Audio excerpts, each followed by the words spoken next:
All right, welcome in. 11 o'clock. Not 11 o'clock. Look at me, already screwing up the time, and it's just the start of the show. It is 12 o'clock on your Wednesday afternoon now, and this is the halftime show. Quite frankly, just Tyler Head along with you today. Bill's out today.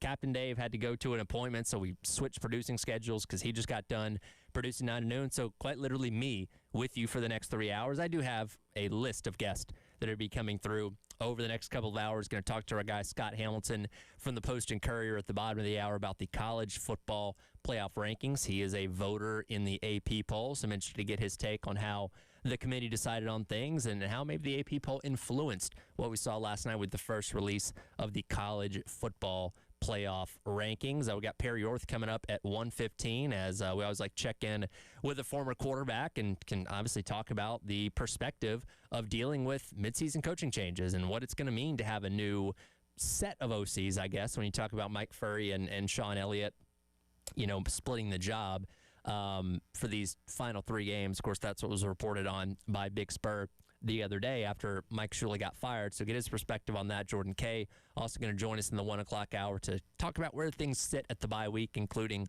of course, the firing of Mike Shula as well. And then 2 o'clock, Jack Beltry, my morning co-host on the Extra Point, going to hop in with us and talk some hoops. As last night, men's basketball did indeed start their season off with a victory, 91-72 over North Carolina A&T. And as I've been saying all morning, pump the brakes. You know, don't pencil them into your field of 68 brackets just yet. Don't start booking hotels for the NCAA tournament. Got a lot of basketball to be played between now and then, but you at the very least started off your season better than you did a year ago, right? Because if you remember, I think it was like November 3rd last year, you started off with the loss to North Florida. And look, there are a lot of teams that are going to lose games to lesser opponents, but that doesn't always tell you the story of how the season is going to go.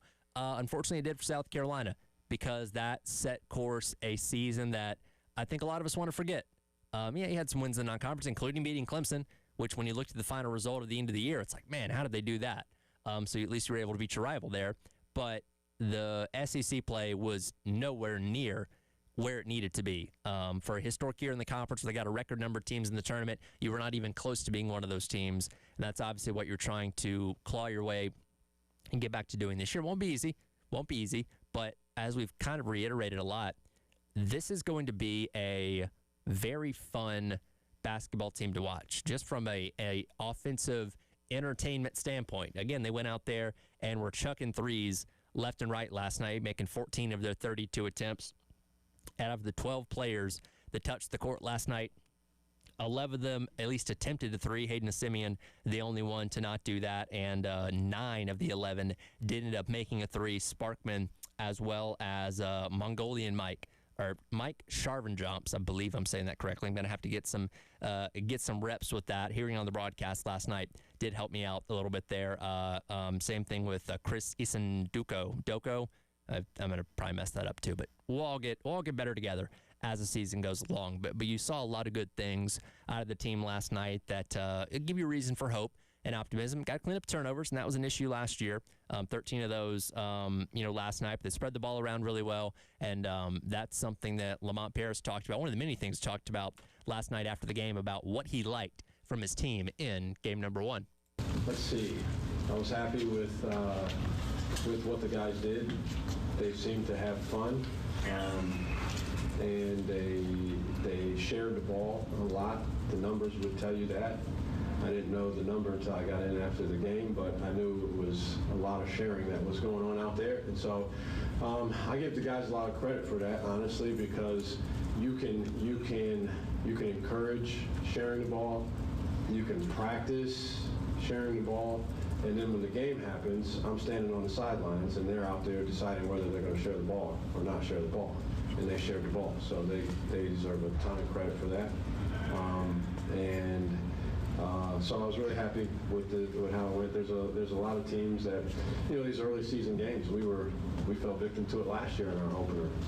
But there are a lot of teams today that were, or yesterday, whenever you open up, that were either breathing a sigh of relief that they escaped, even though they didn't play great, or there were a lot of teams that were just, questioning a lot of things the way that I was at the time when you lose the opener. But so I was glad the guys were able to play well overall, and you know, some things we had to clean up for sure, but generally speaking, I was happy with the performance.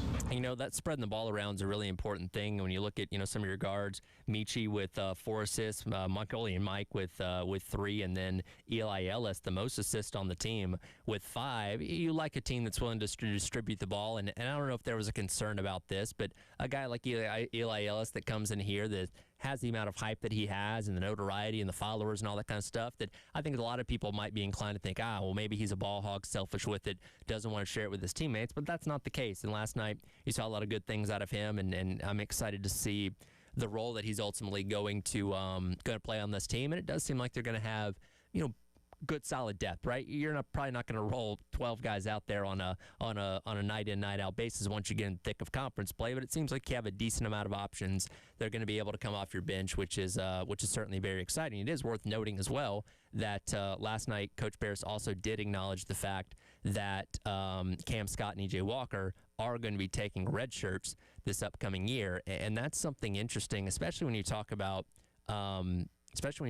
Cam Scott, because it's been such an interesting saga with him in his short time on campus so far. Again, he's only been here for a year, but you know, here's a local kid that comes in highly touted from right down the street in Lexington, and it was expected to play a role. I don't know if we expected him to light the world on fire necessarily, but we expected more out of him in year number 1 than what we got. And, you know, the season didn't go the way that any of us expected it to the point where when he went into the transfer portal, I don't think anybody was shocked by it. It was unfortunate, but hey, for whatever reason, things were working here, and he was going to go try his hand somewhere else. They end up convincing him to come back. And now the fact that he's willing to take a red shirt, I think, tells you that he's hopefully invested in this in the long term by saying, hey, I want to keep developing, because, again, I think that was the thing last year. He didn't get to the development point where they needed to with him right out of the gate to be able to rely on him as a freshman.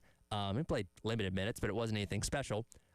So we'll see what that does for him in terms of making him a better basketball player down the road, which could obviously, you know, benefit this team in the long run. But yeah, that was one of the more interesting things to come out of last night, because he and EJ Walker are seemingly the only 2 guys that did not get on the court as of last night. So great start of the season for men's basketball. Back in action Sunday, taking on Southern Miss. I believe 6:30 tip over at Colonial Life Arena. I mentioned earlier that we're going to talk with Perry Orth about the elements of coordinator changes and staff changes in general midseason, how to navigate that. Of course, he was here when Steve Spurrier left in the middle of the 2015 season, and that's obviously something different than just having your offensive coordinator being fired, but can speak to a player's perspective on when things start shuffling around in terms of who's in charge of this and all that, and what that means for a program going forward. And, of course, we are going to look at the offensive coordinator hire and where Carolina goes with this. And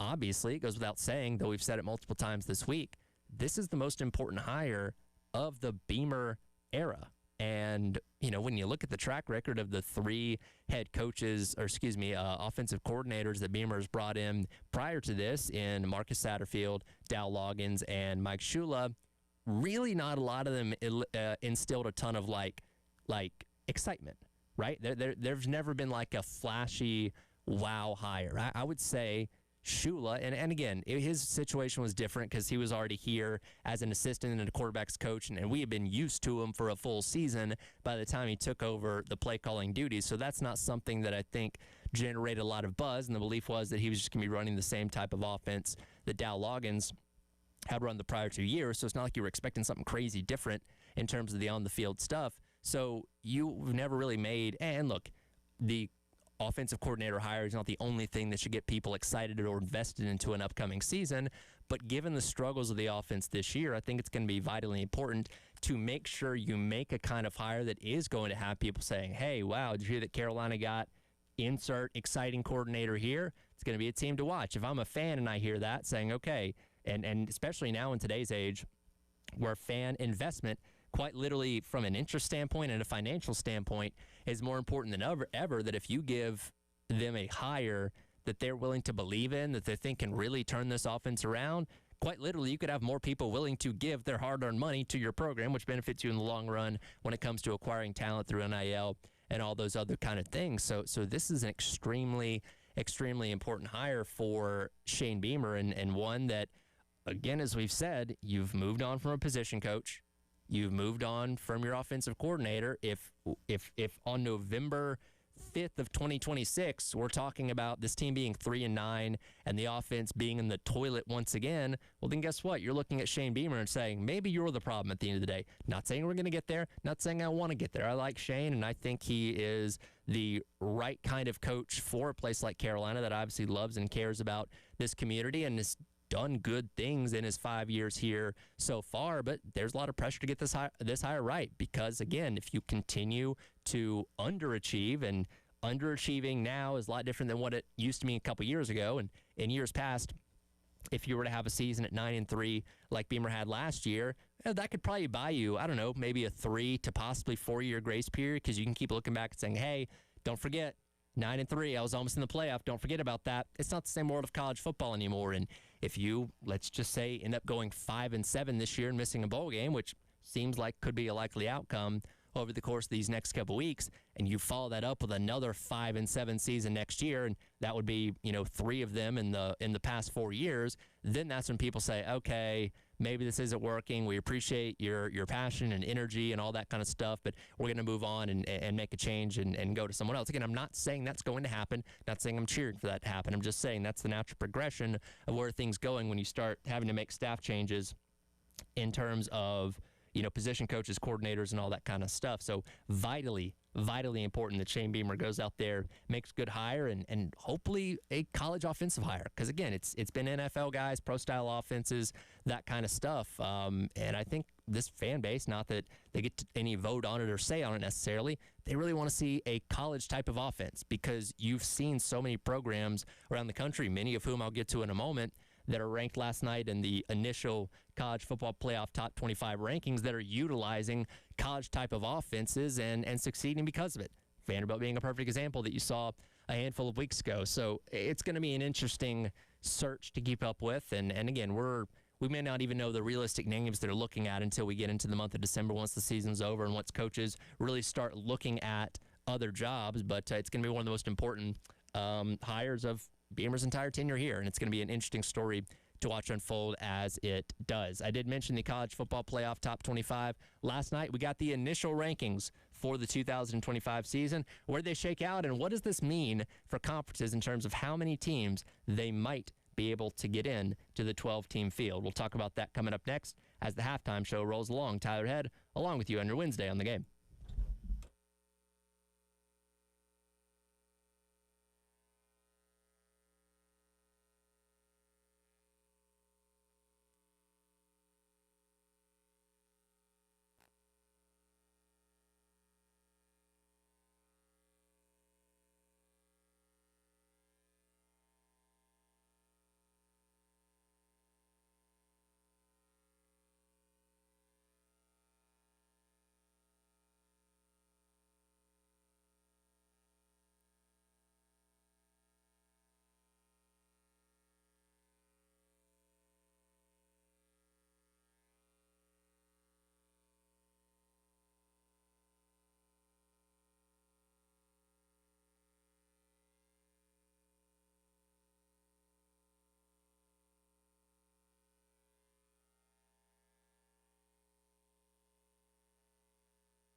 All right, welcome back in. It is the Extra Point. Tyler Head along with you here on your Wednesday on the game. And as we are now into the month of November, that means every single Tuesday night we're going to be getting the release of the College Football Playoff Top 25 rankings as we get set to set the field a little over a month from now for the second edition of the 12-team, maybe even the final edition, because I don't know if we're going to go 16 yet, next year or not, of the 12-team College Football Playoff. And I thought it was funny yesterday. They posted the video of all the committee members going into the room in that hotel in Grapevine, Texas, and taking their hats off, put them on the little hat rack. And I guess the insinuation was they're leaving their biases and stuff at the door, which you can't take the bias out of people. That's always going to be a part of the decision-making process, but trying their best at least to make the decisions as good as possible in terms of setting up the 12-team playoff field that, I thought for the most part last year they got most of the selections right. Now, again, a lot of those games end up kind of being one-sided, but that's just kind of college football. I don't really put that on the playoff committee quite as much. But last night we got our initial rankings, and really not a whole lot of surprise when it comes to 1 through 9. It's the exact same 9 teams as the AP poll had, just in a little bit different order. So you had Ohio State at 1, Indiana at 2, and those teams right now seem on a collision course for the Big Ten championship game. And if they both play as undefeated teams, well, then they're just playing for seeding at that point. And the interesting thing is, if they both navigate to being 12-0 and play each other in the conference championship, assuming the loser doesn't get beat by 70 points, they're probably still both going to be top 4 seeds in the college football playoff. Because remember, we're doing straight seeding now. It's not the four highest ranked conference champions getting the bye. It's, hey, 1 through 4, you're getting a bye into the quarterfinal rounds at the respective bowl sites on New Year's Eve or New Year's Day. So interested to see how that ends up playing out. After that, you got a run of SEC teams in Alabama, Georgia, Texas A&M, Alabama, Georgia, and Ole Miss. And really kind of the only difference here is Ole Miss was 7 in the AP poll and 6 in the college football playoff poll. Past that, you have BYU and Texas Tech, 2 Big 12 representatives at 7-8. They will play each other this upcoming weekend. By the way, Oregon at 9, which they're kind of one of the biggest differences from the AP poll to the college football playoff poll, because they were 6 in the AP poll, 9th in the college football playoff poll. But here's where the controversy comes in. Number 10 is Notre Dame. Now, this does match what the AP poll has in terms of Notre Dame and where they are ranked, and they're the highest ranked 2-loss team in all of college football. But should they be? Because there is a very strong argument a lot of people are making that maybe Texas, who is on the outside looking in, and we'll get into what the bracket looks like based on this 12-team, or based on the first playoff rankings last night a little bit later on in the hour. But if you're drawing the line right now, because the ACC doesn't have a representative in the top 12, nor does the group of 5, so those winners of those conferences would jump in, which would mean Texas, despite being number 11, would be on the outside looking in, followed by Oklahoma and Utah and all that kind of stuff. Where Notre Dame, who's such an interesting case, right? Because they started off the season with back-to-back close losses to Miami, who right now is ranked number 18 after losing this past weekend to SMU, and then A&M, who, again, is undefeated and number 3 and in the lead right now as far as the SEC, tied with Alabama overall, is concerned. So in the weeks that they've played since, Notre Dame, that is, 6 straight wins, including some wins over teams like Southern Cal, which they're also ranked in the top 25. So that bolsters their resume a little bit. But this goes back to the point in terms of the way the committee is looking at things differently this year when it comes to their new metrics, which include looking at strength of record, strength of schedule, which I thought they were always doing that anyway, but they're putting more emphasis on the strength of your record and how you performed against the teams that you have played and all that kind of stuff, how you won those games and all that. And that is something that Mack Rhoades, who is this year's chair for the College Football Playoff Committee, athletic director at Baylor, said last night on TV when talking to Reese Davis and the table there on the show about focusing on more than just your overall record. Yeah, I think it's always part of the discussion when we're talking about wins and losses. That's extremely important. But again, we have, a variety of tools at our disposal. And so not one is weighted more than the other. We're sitting here and we're looking at head-to-head. We're looking at common opponent. We're looking at schedule strength. We're looking at record strength. We're looking at all of the analytics. And so we truly try to look at each team on its own and its body of work. And I think that's why we wait as a committee, CFP, to begin our rankings, at this point in time of the year, where we've got a body of work that we can look at for each of the teams.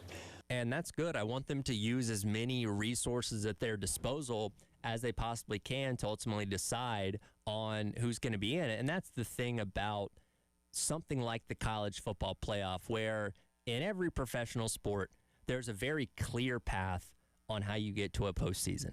The NFL, you have 8 4-team divisions. You can either win your division or you can be one of the best teams record-wise on your side on your conference side. In terms of getting one of the wild card spots, pretty straightforward. Same thing with baseball. Basketball, I know NBA has a little play-in thing now, but still kind of follows the same principle in terms of where you're seated and where you make it, the cutoff line, and all that kind of stuff. In college sports in general, this isn't just football. Same thing with basketball and baseball and volleyball and all these other sports, soccer, you name it, because there's so many teams. There are, just talking about men's basketball alone, 350 some odd teams in Division I college basketball. There's 136 teams in FBS college football. There's no perfect way to do this where you can, and you can't look at everybody the same, because some conferences are stronger than others, some conferences are weaker than others, compared to in the pros where you'd say everything's on a relatively even playing field. Some teams are going to be worse than the top teams, obviously, but it's still not that far of a separation, where in college, even what we deem to be Power 4 conferences, you can look at the SEC compared to the Big 12 and say, oh, it's a night and day difference. No way that a 11-1 Big 12 team should get in over a 9-3 SEC team. Those are the debates that we're going to have for the rest of time, or at least until they figure out a format that does make it more streamlined, because it's all about impressing people. It's all about eye tests. It's all about strength of record, game control, all those kind of things. But I will say, I do think it's valuable to have a metric in there now that, again, I thought they were doing anyway, but I guess not, that does value what you did against the schedule that you play. How are your losses? How much by who are they against? How much are they for? Are they by? And all those kind of things to try and craft never a perfect system, but something to the best of your abilities. And I think what we see here with Notre Dame is the perfect example of that, because you can obviously make the argument that Texas has better wins on their resume, with Oklahoma at number 12 and Vanderbilt at number 16. Vanderbilt, who they just beat this past weekend, but Notre Dame has better losses. Again, they lose to number 3 A&M on a crazy game where they missed a field goal or missed an extra point after a late touchdown, and then they lose to number 19 Miami, who again just lost this past weekend at SMU, or else they would have been a whole lot higher in these rankings as well. That seems to be a better set of losses than what Florida has with their loss to Ohio State, which is a phenomenal loss because they're the number 1 team in the country in Florida, right? Now, Florida is good at like a lot of the metrics, FPI and those kind of things, but still, from an optics standpoint, it's better to lose to A&M and Miami than it is to lose to the combination of Florida and Ohio State, and I do think that's where the difference is. Now, Texas does have an opportunity because they're going to play Georgia and A&M in their last couple of weeks of the regular season, so if they win both those games, they're in no problem, and that could potentially bump Notre Dame out. Notre Dame needs chaos to continue to happen around them and them continue to win, where they go on a 10-game winning streak to end the season, to feel super confident that they're going to make it into the college football playoff. Because right now, I can't say with all the certainty in the world, because there's so many variables of teams around him that could be better, and potentially teams ahead of them that could end up falling off and being worse, depending on how these last couple weeks of the regular season do end up shaking out. But that's the fun part. And that's the fun part about a 12-team playoff, is now there's more things that you care about in the month of November. And look, I was never against a 14 playoff. I was never against the BCS. I thought they were fine for what they were, and they demanded perfection. But, and for the purposes of doing this job, where I have to come in here and talk about college football every single day, it is exciting to have so many of these games have playoff implications on the line as we go through the last month of the regular season in November and set the table for the 12-team field coming up in December. We'll continue this conversation with our guy, Scott Hamilton of the Post-and-Courier, who is an AP poll voter, and we'll get his perspective on how the committee came to the decisions that they ultimately made as of last night. It is the halftime show. Tyler Head, along with you, flying solo on your Wednesday on the game.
Welcome back in. It is the halftime show. Tyler Head along with you here on your Wednesday on the game.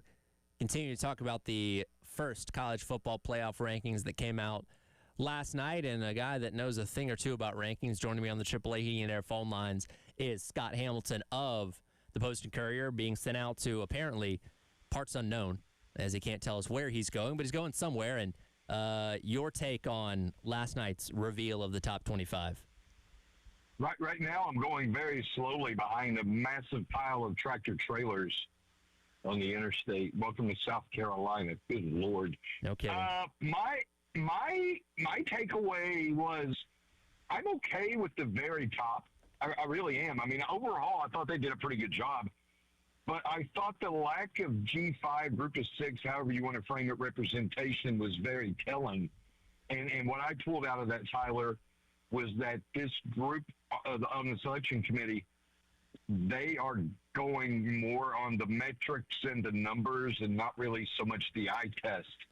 Because I think Memphis is a really good football team. I think James Madison is a really good football team. I have them both ranked on my AP Top 25 ballot.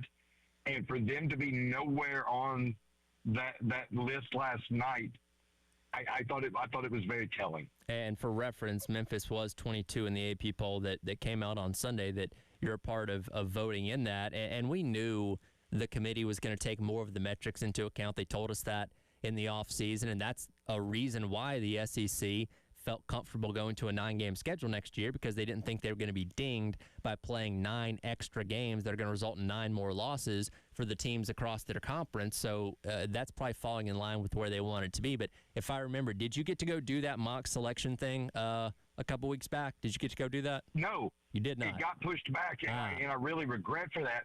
Well, and here's the thing, and it would have maybe helped me understand.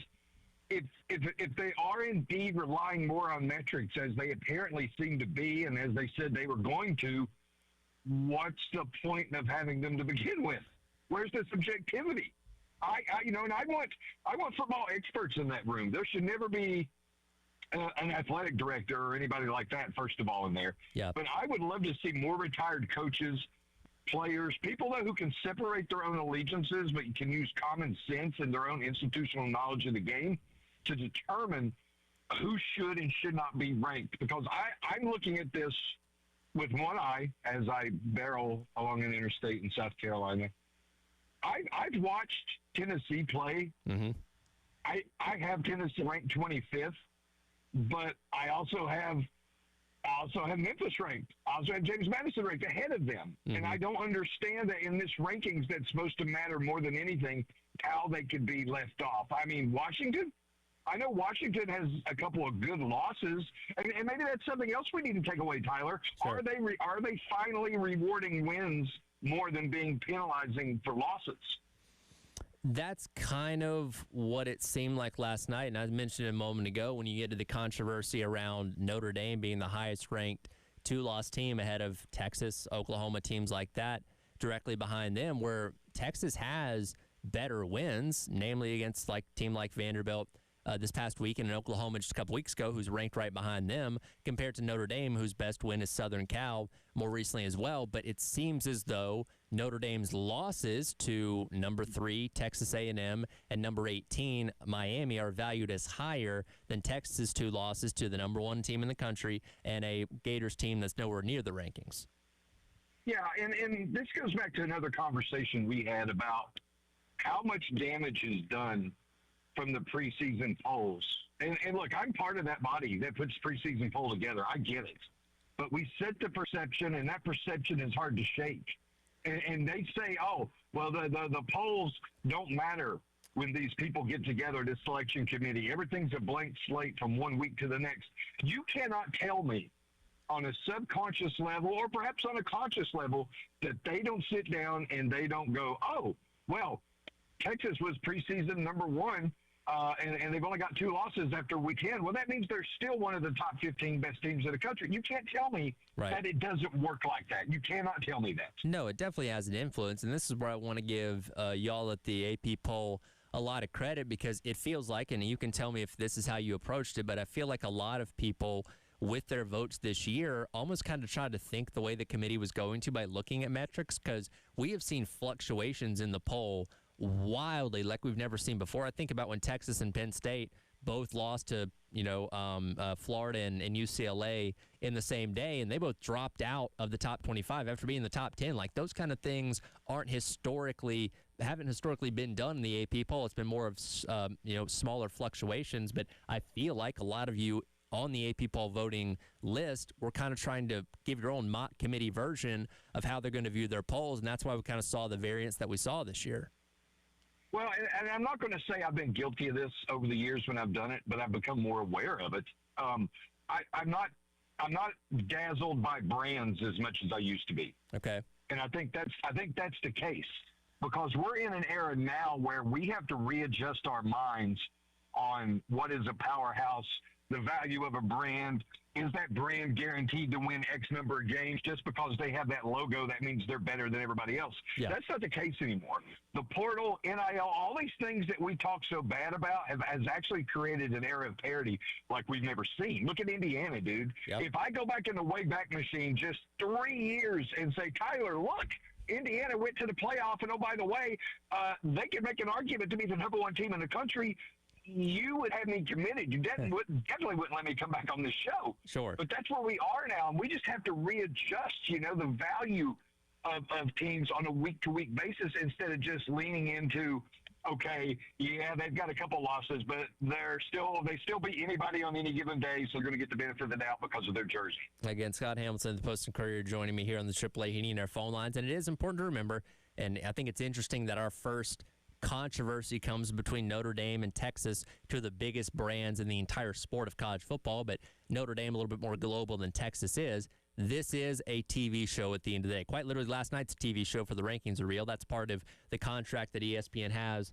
with the college ball playoff, because they know we're all going to gather around to see, who's ranked what every single week. But hey, they want eyeballs. They spend a lot of money on this thing. They want teams that they know people are going to watch play in the college football playoff. And look, people like you and I are going to watch no matter what teams are playing in this thing, but the casual fan is probably more likely to tune in to watch a Notre Dame play compared to a team like Virginia or Vanderbilt. And if it comes down to those things, I don't doubt in my mind that Notre Dame would end up getting the nod. Well, and it's made for TV content, and it's also to create more made for TV content by creating storylines. Yes. Contrived storylines. And I was on a program yesterday, and I told them, I wish we didn't have preseason polls. I think we should wait about a month. And they're like, well, they got to have it to set the matchups and create the storylines. And I said, no, they don't. I said, we have to let the storylines create organically. Yeah, we have to let it that happens in the NFL every year. Yeah, they have the marquee game where the defending Super Bowl champs plays yada, yada, yada, such time. But everything else happens organically. Let it happen organically. And I know there's still going to be rankings put out. I know there's still going to be polls put out. And people are still going to want to watch Ohio State play Texas. Sure. That's going to happen. You don't have to have a number next to the team's name to make it palpable or to make it watchable. And when they try to have shows like this, they're creating more storylines. And I'm totally against creating storylines, dude. Let them form organically. About 2 more minutes here with Scott Hamilton, the AAA Heating and Air phone lines. 9 SEC teams ranked in the top 25. I think most would agree that Tennessee at 25, having 3 losses in conference, probably is not going to be able to make their way in the 12-team field, but all 8 others are still at play here. How many teams does the SEC get in? Oh, my gosh. I would have to sit down and think. I think at least 4. I feel really good about 4, but there's so much football yet to be played, and there's A&M sitting at number 3. But when you look at their schedule, Tyler, they could easily fall out of the whole thing. Sure, that could happen. And will the committee feel obligated in any way, shape, or form to give multiple bids to either the Big 12 or the ACC or both? That could still happen. Right now, I don't see the ACC getting 2 teams. I think the Big 12 could possibly get 2 teams, but I don't know. Let's say 4 from the SEC. Let's say 3 from the Big 10. That's 7. Notre Dame makes 8. Yep. Got to have a group G5. Of 5. Yep. Okay, that would be 9. Who do we have left out there? 2. Let's say 2. 1 from the ACC would be 10. Yep. And then 2 from the Big 12. Yep. There you go. That would fill it out. Yeah, I know and you know what? It's at the end of the day, it is entertainment, and I'm excited to see all this stuff unfold. And I'm glad that we do have a playoff that does invite all of these storylines we're going to get to talk about over the course of the next month or so to see who's going to make that 12-team field. Well, wherever you're headed, safe travels, and we'll be talking to you here soon, I'm sure. All I know is I'm proud to have been a part of the Tyler Head Sports Experience. Oh, everybody is, especially on a day like today. Appreciate it, Scott. See you later. Thank you. See you, brother. That's Scott Hamilton there, the Post and Courier. We'll come back, and what does that bracket look like based on last night's initial college football playoff rankings, and what could those matchups look like a month from now in the college football playoff? Let's dive into that coming up next. It is the halftime show. Tyler Head along with you here on your Wednesday on the Game.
right, welcome back in. It is the halftime show. Almost said Extra Point. I'm used to being in the producer studio during the Extra Point and Gamecock Central Takeover Hour. It's weird looking at the clock and seeing that it says 12:49 as of right now, but hopefully I won't script the name for the show for the rest of the show. It is the halftime show. Tyler Ed flying solo. Bill Gunner should be back here tomorrow. Captain Dave also should be back here because he had some appointment or something. So we've swapped producing time with him. Always happy to do that. I'm here anyway on air for 6 hours a day, so it doesn't really make a difference what side of the glass I'm on at what time. As we wrap up the hour here, been talking about the college football playoff and what would the matchups look like right now if, based on last night's rankings, that was what the 12-team college football playoff ended up being like. Again, there's a lot of football to be played between now and then, so a lot of things are going to change, but of course we always assume, based on the ranking itself, the higher ranked team from each conference would be representing as the conference champion, which would mean, hey, Ohio State as the number 1 seed would be recognized as the Big Ten champion.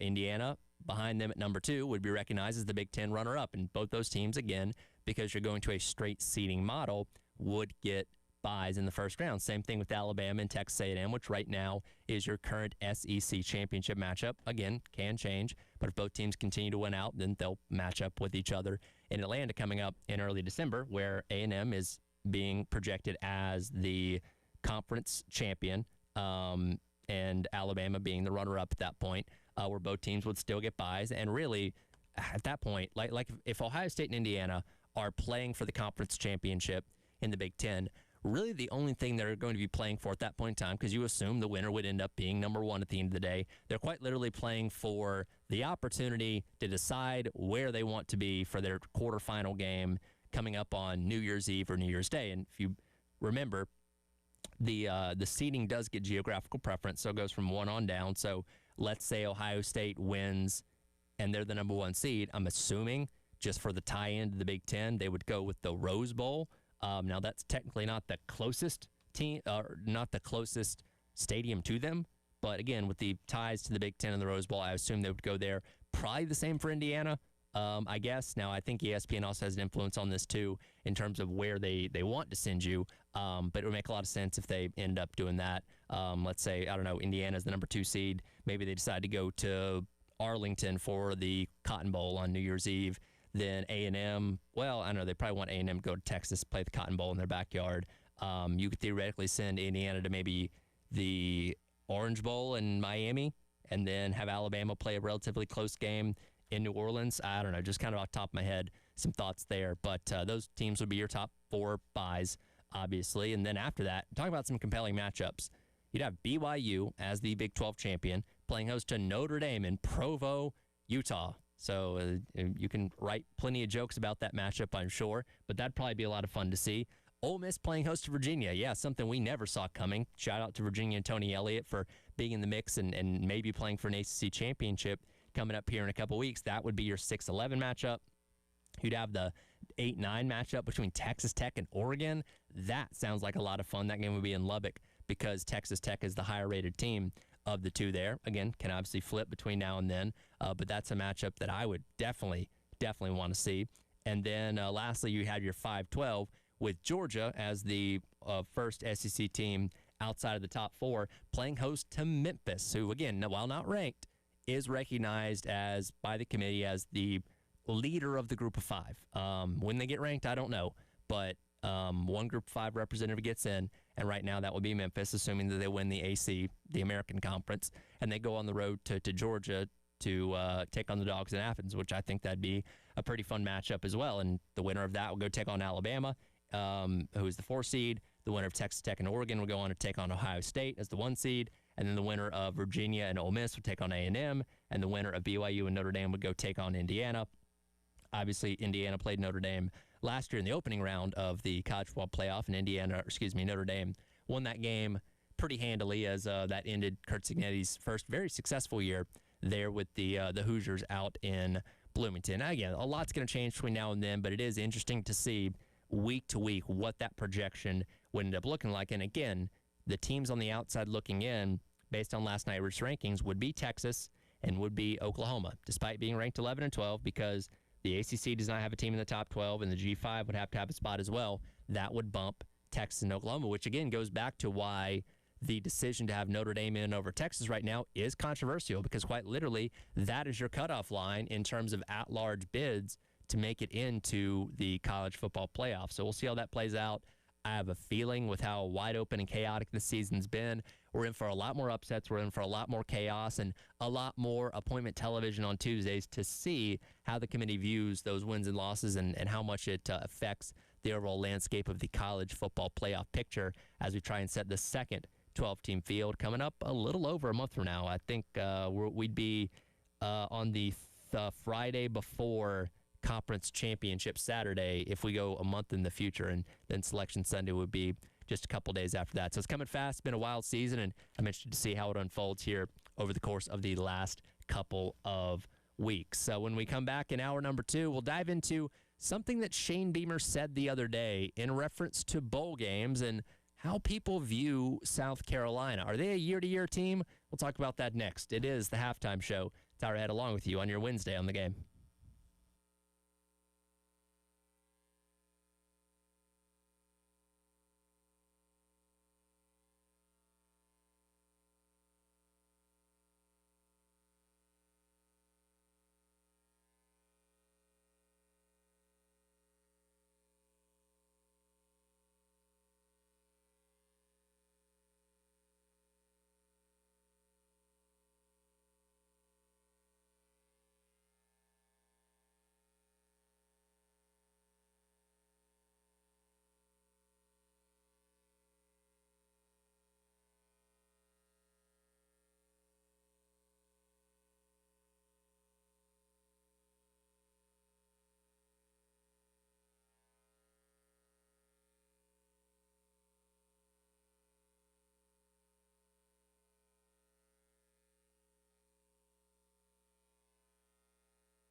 All right, welcome back in. It is the halftime show. Tyler Head along with you here on your Wednesday on the game. Again, got a lot of guests coming up here over the course of the next 2 hours. We'll talk with Perry Orth coming up at 1:15 and get some thoughts on what it's like inside the team when it comes to staff changes being made and unfortunately not really playing for a whole lot outside of bowl eligibility going through these last couple weeks of the regular season. And then at the bottom of the hour, Jordan Kay from the State Newspaper going to join us as well, as that kind of ties into what I'm about to talk about here, because he wrote something recently about bowl games mattering, and Coach Beamer had an interesting response to that on Saturday coming away from the game on the road at Ole Miss, and I'll get that clip for you in a second. But kind of wrapping back around to the playoff conversation that we had in the last hour, I think it really adds to the sting of Carolina not having the season that we were hoping they were going to have when you look at the college football playoff top 25 and see a couple of teams in there that, I think most people a year ago would have easily said, oh, Carolina's a whole lot better than them, or at least historically speaking have not accomplished a whole lot, or now are in the mix for the college football playoff. Teams like, obviously, Vanderbilt, who, again, has been the punching bag in the SEC for a long time, and this year's obviously playing a whole lot better. Georgia Tech, who was largely irrelevant for the better part of the past decade, in the last couple of years of the Paul Johnson era. Certainly when Jeff Collins was there, they didn't really do anything of note, and now we're gaining a lot of steam with Brent Key at the helm. Virginia, who's getting ready to fire Tony Elliott. Guy was on the hot seat seemingly coming into the year, and now they're here, as the leader of the pack in the ACC. And I could go on and on the list here of teams that you look at and say, man, how is Carolina behind those guys? It is worth noting, though, that everybody has a bubble. Everybody has a window of opportunity to capitalize when you have all the pieces, all the stars lined up. You have everything that you need to be successful. Some teams capitalize on that, like Indiana's doing right now, and that window could close at the end of this year. It could be open for the next decade, and Kurt Cignetti could go on a Saban-like run and win, 4 national championships for all we know. I don't know. Now, some programs, their doors stay open seemingly forever. When it comes to Ohio State, Alabama, Georgia's kind of in that mix as of right now and stuff like that. But for programs like the Vanderbilts, the Georgia Techs, even when Carolina jumps up and did what they did a year ago, you don't know how long it's going to last. And unfortunately, for South Carolina, this year was a step in the wrong direction to where you're hoping you can go on the road and pull off an upset against the number 3 team in the country and win 2 more games just to get to 6-6 and be playing somewhere in the month of December to extend your season a little bit longer. And as I mentioned, Jordan Kay the other day wrote an article for the State Newspaper in reference to bowl games mattering. Do they matter? Those kind of questions. And that's something that actually ended up coming up after the game on Saturday when he asked Coach Beamer a question in the post-game press conference. Yeah, no, we need to find a way to win. I mean, there's a bunch of competitors in that room, and I know you wrote yesterday that do bowl games matter? Yeah, bowl games matter, and we're trying to get to a bowl game, and the only way you can do that is finding a way to win a football game, and we got a lot of work to do. We're not where we want to be. We got a bye week to continue to try and get better and fix some of these issues, Jordan, and go to College Station, and we're not thinking about what's beyond College Station. It's this week getting better and then figuring out a way to go out there and compete. These guys will respond. I don't have to dangle anything. I don't have to go in there and give some, Newt Rockne one for the Gipper speech to try and get these guys motivated to play. Like they'll compete. That's what they do. They compete, and we've got to get better so we're sick and tired of this feeling. I'm tired of coming into the team meeting on Sunday, and I told them that before the game. I'm tired of coming into the team meeting on Sunday talking about how close we are, talking about we didn't finish, and they're tired of hearing me say it. They're tired of feeling that way, and we're going to go right back to work and try and fix the things that we can to get better so we can finish. And as competitors, that's what we're trying to do. Is just we get another opportunity to go compete in 2 weeks, and that's what we're going to do. And the bye week comes at as good of a time as it can, I guess, where you did make the move to move on from Mike Shula, and now you have, again, assuming that it's going to be Mike Furry and Sean Elliott calling plays, a couple extra days to kind of get the game plan together on that and see what that's going to look like. And again, hope you can A, go on the road, pull off an upset, B, beat what's not going to be a a team that's going to roll over and die for you in Coastal Carolina because they're scrappy and could give you a challenge. And then you got a rivalry game with Clemson. And you got to win all 3 of those games just to get yourself 6-6 and play some kind of bowl game in Birmingham or Memphis or Shreveport or wherever the heck they would end up sending you at that point. And that seems really far away at this point in time because we just haven't seen enough from the team this year to believe that all those things. Could you pull off an upset? Sure.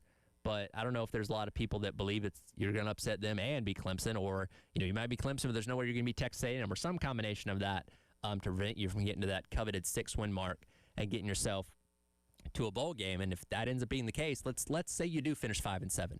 We beat Coastal, beat Clemson. At least you'll have a win over your rival. Close out the year. That'd be missing a bowl game in 2 out of the last 3 years, which is not good.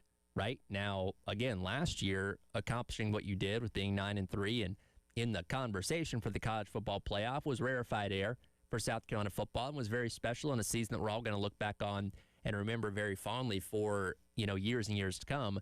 But that can't just be something that happens every 5 or 6 years. You have to be able, even in a year where you take a little bit of a step back. When I looked at the schedule this year back in the summer, I said, you know what? I think Carolina's going to be like 8-4. I didn't think that they were going to be in the mix for the college football playoff. But I thought 8-4, and you probably find yourself ranked something like 22nd or something like that in the initial college football playoff poll, where you have the opportunity to maybe work your way around the top 15, but probably not get your way in.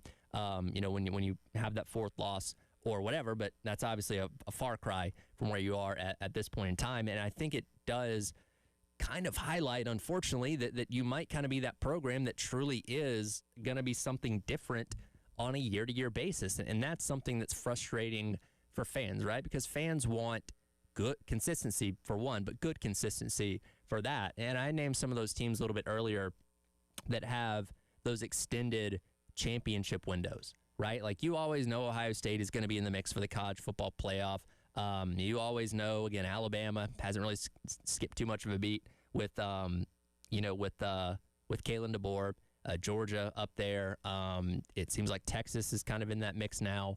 Those kind of things, and those teams that you kind of put on that higher shelf, that higher tier, because we're talking about a team or teams that are always in the national championship mix every single year. But there's plenty of other teams in kind of that second rung that are always really good, solid teams. And again, this varies, over periods of time based on coaching changes and all that kind of stuff. Oregon's not gotten to a national championship in over a decade, but they're always a team that's going to be really, really good. And I think they're going to have a national championship in their future, probably not too far out ahead. These past couple of years, Missouri's been a team that's been consistently good. They're looking for their 3rd straight, 10-win season. Ole Miss kind of in that same way, a team that you always know, okay, maybe they're not a national championship favorite, but they're going to be in the mix for the playoff. And if nothing else, they're going to win 9 or 10 games at a pretty consistent clip on a year-in, year-out basis. And right now, we can't say that for sure about South Carolina. And that goes back to how important this upcoming offseason is going to be for the Gamecocks and all the things that you have to do and have to get right, quite frankly, to make sure that 2026 is a successful year. And that starts with the offensive coordinator hire. As we've said 1,000 times seemingly this week, and probably going to say it 1,000 more before the hire ultimately gets made somewhere around a month from now, because you do have early signing day in that first week of December, and you'd ideally like to have a hire done around that period of time. But it's going to be pivotal for the future of this program, the future of Beamer as your head coach, that you get that done right. Because again, if the offense is still just as bad next year and you're 3-6 again or worse, then guess what? People are looking at Coach Beamer saying, hey, maybe this is the problem at the end of the day, not necessarily the coaching staff. So you got to get this hire right. You also have to win in the transfer portal. I mean, that is kind of the mark of what a big reason why last season was so successful. In addition to the veterans that you had, particularly on like the defensive front and all that kind of stuff, you really nailed a lot of your transfer portal acquisitions from a year ago. You had one of the best running backs you've had in recent memory in Rocket Sanders. You had an unbelievable edge rusher in Kyle Kennard that benefited from playing on the opposite side of a freaking Dylan Stewart. You had one of, I think, going to be one of the most beloved guys, even for a one-year stint in recent memory at South Carolina, and Demetrius Knight, that came in and gave you that leadership and play on the field that a really, really good team needs. And I can keep going on and on with other guys and the roles they played being transfers. Torricelli Simpkins coming in and maybe being your best overall offensive lineman and obviously having success at the NFL level too. But you nailed the transfer portal. And that's something that you may have to end up doing once again this offseason, which also plays into the conversation about the offensive coordinator because as we've seen, I'll go back to using Vanderbilt as an example, somebody like Tim Beck, who's having his success at New Mexico State, Clark Lee said, hey, I like what you're doing out there from an offensive standpoint. Do you want to come be my OC? He says, yeah. Can I bring my guys with me? And he brought half the offense with him, led by obviously by Diego Pavia and Eli Stowers. But it's those kind of things that are, more prevalent in college football now that can lead you to more direct success. So if there's some guy out there running an offense at some other school, you get him, and I don't know if it's necessarily quarterback. Again, we'll see what happens when it comes to Sellers' decision. I personally think he'll go to the NFL draft, but I could be wrong. Now, again, if you're looking at Cutter Woods and Aaron Nolan and Landon Duckworth, three guys that have never started a game, maybe getting a transfer quarterback at that point in time isn't a terrible idea. But again, a lot to assess there. But maybe whatever coordinator you hire, if it is from another, if he is a OC at another school right now, then you say, okay, well, you can bring that guy, and that guy, and it'll be like transplanting half of your offense over here. And maybe that's the way you'd be successful. I don't know, but those are all the elements in terms of things that you have to do in this offseason to make next year better, because it's going to be a make or break type of year, for Shane Beamer, because, again, this year isn't good enough. And he said it right there. He's not accepting this as a result. Nobody is. There's a reason why, the message boards are as nasty and vile, even more so than usual. Twitter, the same way.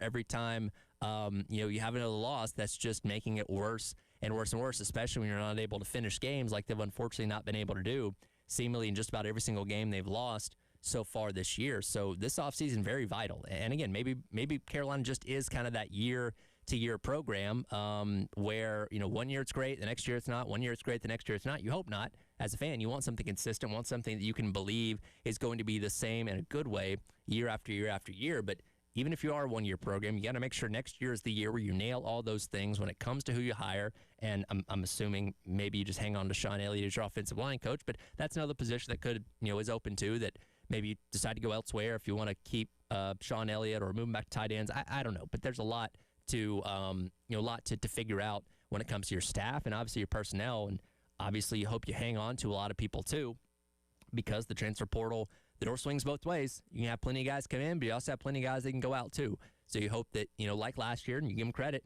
they didn't lose any significant contributors in the transfer portal last year, which we thought was a good sign. And you brought in some talent that you thought was going to be able to help you out. Now, obviously not quite to the degree that you needed to make this season as successful as the prior one. But yeah, it's going to be a big offseason for Shane Beamer and company. And again, that really starts with the offensive coordinator hire. What's it like to be a quarterback or anybody on the team when it comes to these kind of things shifting in the middle of the season? We'll discuss that with Perry Orth coming up next as the halftime show rolls along. Tyler Head along with you on your Wednesday on the Game.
All right, welcome back in. Halftime show. Tyler Head along with you, flying solo here on your Wednesday on the game. And as we like to do about every week or every couple weeks, we bring in our guy Perry Orth, former Gamecock quarterback, talk about what's going on with this football team as he joins me now on the AAA Heating and Air phone lines. And Perry, appreciate your time as always, and unfortunately, I feel like I wish we had more fun games to talk about. As once again, it was another not fun night out in Oxford as Gamecocks slipped to 3-6, and now going to a bye week, knowing they have no choice but to run the table just to get themselves to a bowl game.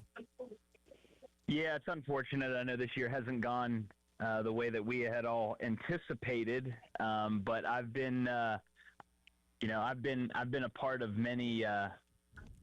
Unfortunately, as a player, and then now as a commentator of some bad seasons, but I think there's a lot of positives that you can reflect on, even in a losing season. And I think it's important as a fan base because you can look at just wins and losses and drive yourself into the ground. And sometimes you gotta, as Coach Beamer said a couple years ago, you got to find some joy. But there's been offensive line improvement.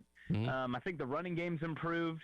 The unfortunate reality is we just haven't been able to put games together, and with the gauntlet that we've faced of a schedule this year, it didn't equate into wins, unfortunately. And Saturday night was an especially rough night for Lenore Sellers, missing a lot of passes to guys that were seemingly wide open. When you look at it from your perspective as a former quarterback, what went wrong? Why was Sellers not able to be successful against Ole Miss?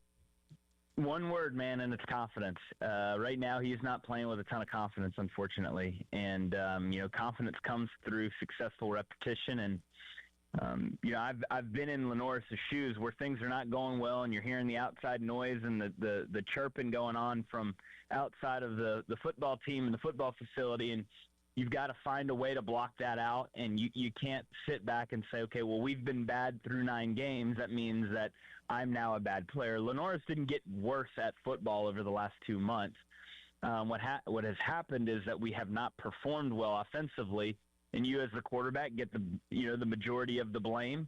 And he's taking that on his shoulders. And sometimes you can rush throws, you can try to put too much mustard on them, you try to be too perfect and too cute, and then that doesn't turn into successful results. And I said this the other day on JB's show. It's one of those, kind of like in baseball, when you're 1 for 21 and you're in a slump, the only way you get out of it is by getting up there with confidence and just taking cracks at it. And, your confidence comes from successful repetition and practice. And if you stack those good days in practice, by default, it's just a weird thing. I've seen it as a player and a coach. When you have 4 or 5 consecutive great days on the practice field, you're going to turn around and play well in the game. But unfortunately, that doesn't equate to wins and losses because you're part of a team with 21 other guys that need to step up to the plate. And I'm hopeful that with the new OC change that maybe that will bring some new life to the offense and get them playing the way they're supposed to. Again, talking to Perry Orth here on the AAA Heating and Air phone lines. And speaking of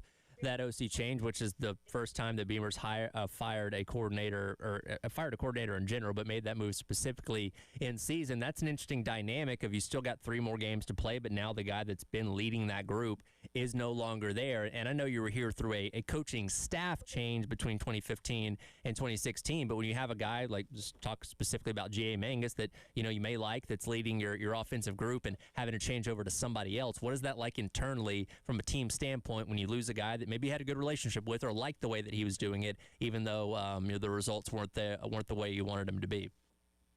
Yeah, no, that's a good, great comparison. I think it wasn't so much, we didn't come in with a bunch of new language, and he didn't slap a 300-page playbook and said, learn this by Saturday. You still use the same verbiage that you've run during the season, and really even probably into last season, some of it.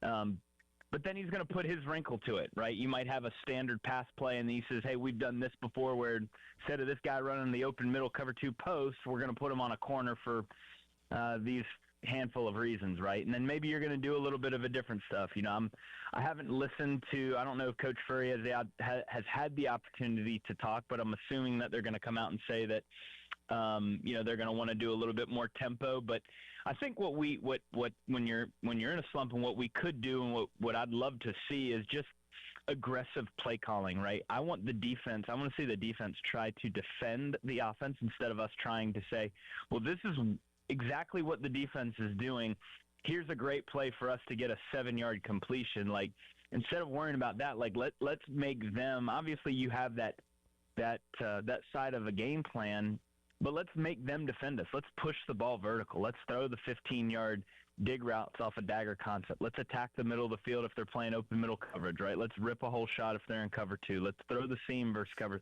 Let's do things where they're having to defend us versus us trying to be so perfect or scheme up the exact play versus the, perfect look, because that also runs into issues, because when it doesn't hit, then you lose confidence and you're out of bag of, your plays that are in your bag of tricks, and it can become tough sledding. And you're alluding to Mike Furrey and Sean Elliott there being the co-offensive coordinators to close out the year, which is being reported on by Big Spur, and we'll get Beamer's official confirmation on that, I'm sure, in the coming days here. But assuming that is the case, and funny enough, you were on a team where Sean Elliott was a co-offensive coordinator a decade ago, what does that dynamic look like when you have two guys kind of splitting the role, and how does that go during the week? How does that go on game day? Well, yeah, ultimately you're going to have one guy that calls it, but he's going to lean on the staff and then obviously Coach Elliott to give guidance in the run game specifically. I think of not quite to the level of SEC football, but it was when I was at Cardinal Newman, there were a lot of times where I'd lean on Corey Helms, our head coach, to say, hey, Corey, like, what are you seeing in the run game? What do you want to call here? What are you seeing as the professional and the expert in all things offensive line and run game that we can get to that gives our team the best chance to succeed? And then I'll focus primarily on the pass, right? So you get an opportunity where you're like, hey, I want to run it. I'd like to do this. And he might say, hey, actually this. And then you call what was recommended to you by the co-offensive coordinator. So at the end of the day, one guy is calling it, but he's going to be much more open to recommendations than your typical bona fide offensive coordinator. As we are sitting here in the bye week, obviously coming in off of this losing streak, is that the best thing for those guys to get a couple days away, or is it better to just be in there grinding and trying to fix things before you play these final 3 games? Is having a little bit of a reprieve help out before going through this final stretch? Oh yeah, absolutely. Yeah, you gotta. It's kind of like when you're in basketball, when you're in a game of runs, or you're in a run and the other team's got 10 unanswered points on you. You got to call the timeout and regroup and refresh, and that's what the bye week is. That's how I'm hopeful that the players are looking at it that way. It's a way for them to go home, kind of unplug, not be an SEC football player for a handful of days and just go relax, maybe go watch your high school team play and spend time with your family, and then come back with 3 weeks left in the season to give it all you got. Perry, appreciate the time as always, man, and we'll be talking to you here as the season wraps up. Sounds good. Appreciate it. Thanks. All right. Again, Perry Orth there in the AAA Heating and Air phone lines, and if you needed extra confirmation when it came to how the offense is going to be running, this by Chris Law, who we had on just the other day, tweeting out Shane Beamer's tabbed wide receiver coach Mike Furrey to call offensive plays for the rest of the year for Gamecock football. Sources tell on 3. Mike Shula was fired as the OC earlier on this week. Carolina ranked 120th nationally in scoring the offense and last in the SEC. So you're going to have, I guess, specifically Furrey calling the plays, and like Perry alluded to there with Sean Elliott having influence, and obviously somebody that he kind of leans on in terms of helping him out with how everything goes. But it sounds like Mike Furrey, again, per Chris Lowe on 3, going to be the one specifically calling the plays for these final 3 games of the regular season. We'll talk with Jordan Kay of the State Newspaper coming up next about everything going on with Gamecock football as we're assessing things of the bye week as the halftime show rolls along. Tyler Head along with you on your Wednesday on the Game.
All right, welcome back in. It is the halftime show. Tyler Head along with you on your Wednesday here on The Game. Talking Gamecock football as you navigate through the middle of the bye week. And we'll head back out to the AAA Heating and Air phone lines and welcome in from the state newspaper our guy, Jordan Kay. Jordan, appreciate you taking your time, especially on such short notice. I don't know if enjoying the bye week's the right word, but hopefully you're getting a little more relaxation in than maybe a typical game week this week. No doubt. I'm excited to have a Saturday where I can just sit on my couch and watch college football. Amen. And, man, especially with getting down to the nitty-gritty playoff rankings coming out last night, it's going to be a fun fight a month of the regular season. We'll get a chance to get a good scouting report on A&M as they'll take on Missouri at 3:30 coming up on Saturday. And, again, that's hopefully not going to be a unfun trip out to College Station considering how things went last weekend against in Oxford. No doubt. Yeah, that's a place they haven't won much, and really haven't won ever. And it'll kind of be interesting to see what the Kyle Field atmosphere is like. I know, they're playing incredibly well, but it's also an 11 a.m. Local time kickoff, so those are always hit and miss. Yeah, and again, we'll talk plenty about that game going into next week as we'll see if they stay undefeated against Missouri this weekend, can hold one of those top 3 rankings in the college ball playoff poll. But I think your timing of being on the show is perfect because I was just talking about it with Perry Orth in the last segment there. Within the last hour, we have gotten official confirmation from Shane Beamer via the coach's teleconference that it will indeed be Mike Furrey calling the plays for the offense in the final 3 games after Shula got fired over the weekend, though it'll be a collaborative effort as well. It won't just be him doing it. Everybody's going to have a hand in it. But Mike Furrey, of course, former head coach at Limestone, is going to be the one specifically calling the plays for the final 3 Saturdays of the regular season. Yeah, I kind of heard this maybe Sunday, but wasn't sure. And it's kind of an interesting dynamic of Shane Beamer not really naming an offensive coordinator. And I assume that's just, hey, we're going to really be serious about this as being a collaborative effort, not putting a title on it. Probably helps that sentiment a little bit. But, yeah, Mike Furrey has play calling experience, like you mentioned, at Limestone. And sure, it was Division II, but play calls are play calls, and they work plenty for him. That Limestone team averaged over 30 points in Furrey's 2 years, 2022 and 2023, led the conference in yards per game in his final year, and he produced a Division II All-American at quarterback. So this is a guy who has experience drawing up plays, has had success drawing up plays, and now kind of the question is, like, can he install what he wants to install in a matter of basically 2 weeks? And that's kind of the question. And then the other question is, like, does he have the personnel, does he have the offensive line to be able to execute the things that he executed at Limestone? Well, and that's the interesting part is, whenever, and again, this was a change that fans have been clamoring for kind of since the start of the season with Mike Shula. So you made the change. Now you move on to an assistant calling plays and getting help from the other assistants in terms of crafting the game plan and all that kind of stuff. But you're still working with the ingredients that Mike Shula had in his own kitchen. So, yeah, you can do things a little bit differently, but I think we have to temper our expectations for anything looking vastly different. And hey, maybe it could. I don't know. We've seen crazier things happen. Obviously, Jerry Neusheisel seems to have ticked up the UCLA offense once Deshaun Foster got out of there and allowed him to start calling plays and all that kind of stuff. So it's not an impossible thing to happen, but I think people have to temper their expectations thinking that it might be something radically different than what we've seen through the first 9 games so far. Yeah, that's kind of the tough part is because you watch a guy like Jerry Neusheisel come in at UCLA with a guy in Nico Iamaleava who's kind of similar to Lenora Sellers of, last year was this highly touted guy, has all the intangibles, just an excellent passer, and then just really didn't look like that for the beginning of the year. All of a sudden gets a new OC and looks like, holy cow, like this is the guy we were clamoring for. And so the hope for South Carolina is moving to Furrey does the same thing, and he's able to unlock the Lenora Sellers we saw last year. But, yeah, like you're saying, you got 2 weeks now.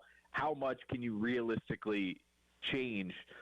Tempering expectations is probably the smart decision, especially going up against Texas A&M next week. But, I think it's okay to hope that this could really look a lot different, at least more, simplified and getting the playmakers involved more. Again, talking to Jordan Kay, the state newspaper here on the AAA Heating and Air phone lines, and I mentioned just talking to Perry Orth in that last segment there. And I asked him about what he saw out of Lenore Sellers and why he struggled so much in Oxford the other day taking on Ole Miss, and he just said it didn't look like he was competent. And again, when you're having the struggles that you're having this year, hearing the outside noise, it's understandable that those kind of things come into play in terms of him missing a lot of the throws that he had on Saturday. So that becomes a question not only for Mike Furrey, but everybody on that offensive staff that's going to have a hand in being some part of an offensive coordinator going forward for these final 3 games is can you get the most out of 16? Because I do wonder where his head's at, not only with the struggles he's had this year, but I got to think he probably looks at Mike Shula getting fired as partly his fault. Like, hey, man, if I played better,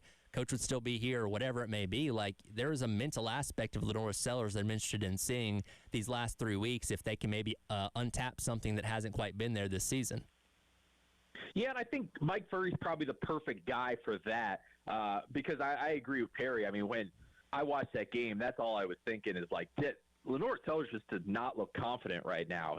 And whether that's a product of the offensive line really not holding up for much of the season and he's just kind of worried about, hey, am I going to get sacked? Where's the pressure coming from? And maybe that's why he's missing the throws.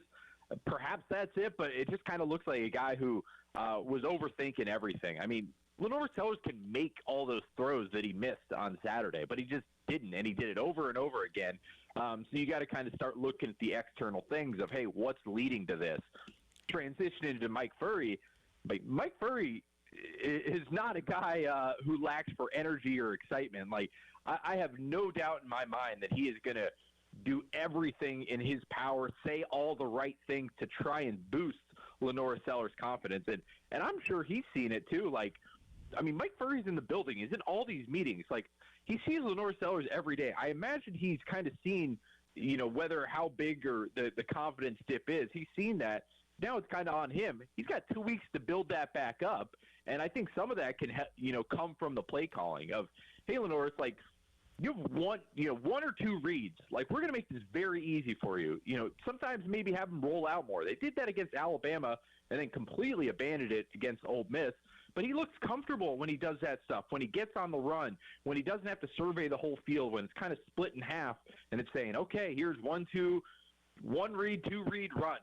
Something like that, just making it easier for him so he's not having to process all this stuff at the same time. So I imagine that's kind of going to be the game plan with Lenore Sellers is simplify things, make his decision-making very simple and to the point, and then go from there and hope his confidence follows. A few more minutes here with Jordan Kay, the state newspaper, on the AAA Heating and Air phone lines. And again, most of the fan base has been clamoring for the move from Mike Shula for most of the season. Finally happened. 3 more games to go and a month to go in the regular season as we're sitting on the bye. And look, you're still focused on the task at hand of finishing out the year, trying to get to a bowl game. So the coaching search is not as deep as it's going to be once the season does officially end. But as we positioned a lot on this radio station this week, this is the most important hire of the Beamer era, because you got to get this right, because if your offense is in the toilet this time next year, they're going to be looking at Coach Beamer and saying, hey, we're thinking about your job now, not your coordinators. What, in Jordan Kay's opinion, does this offensive coordinator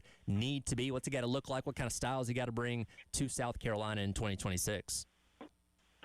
I mean, it needs to be a college offensive coordinator who has multiple years experience calling plays. I don't think it's that crazy of a concept of this guy needs to have been in college, needs to have plenty of years, calling plays and shown at least the ability to make quarterbacks better.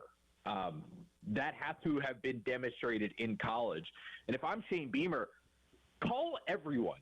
Like, go down the list of what are the best offenses in college football and just start calling people.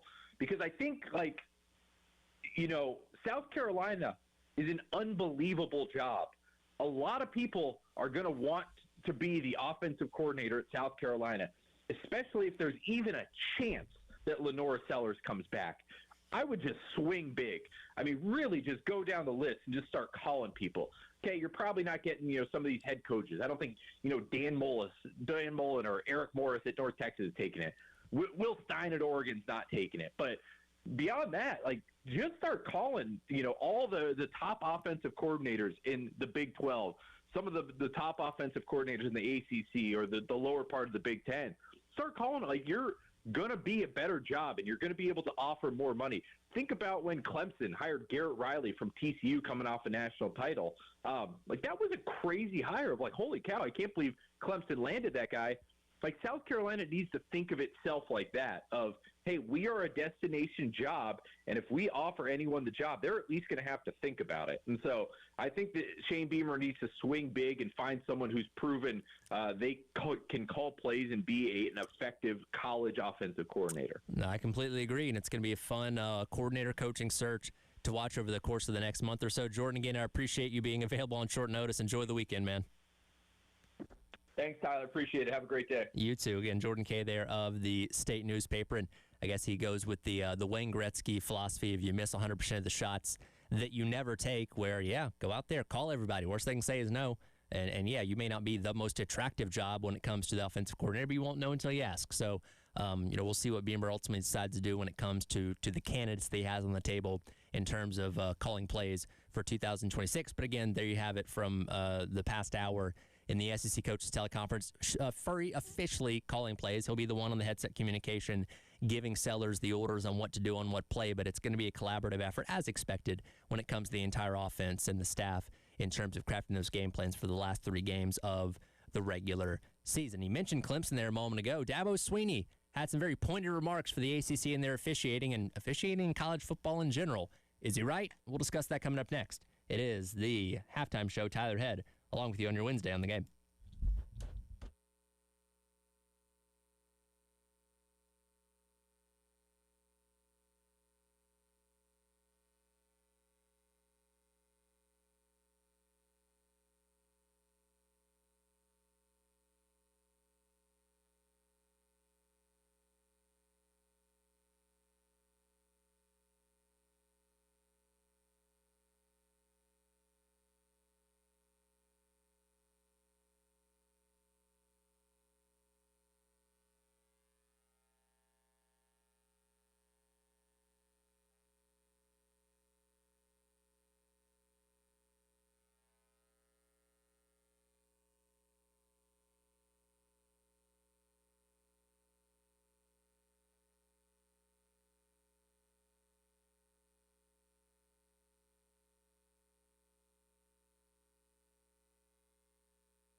All right, welcome back in. It is the halftime show. Tyler Head along with you here on your Wednesday on the game.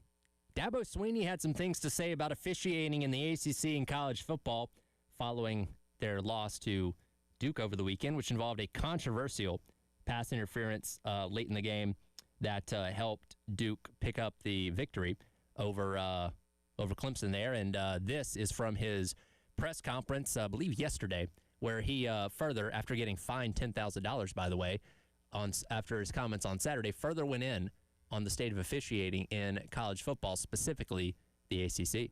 It's impactful.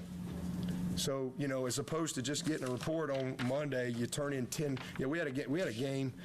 I'm not criticizing. I can't tell you. I ain't gonna tell you the game. I'm not gonna say the game. But we're only allowed to turn in. There's a system of accountability, but y'all don't know anything about it. It's behind a curtain. How dare we have accountability? In the meantime, we got gambling issues going on, people being suspended, all that kind of stuff, right? Yep. Refs are people too.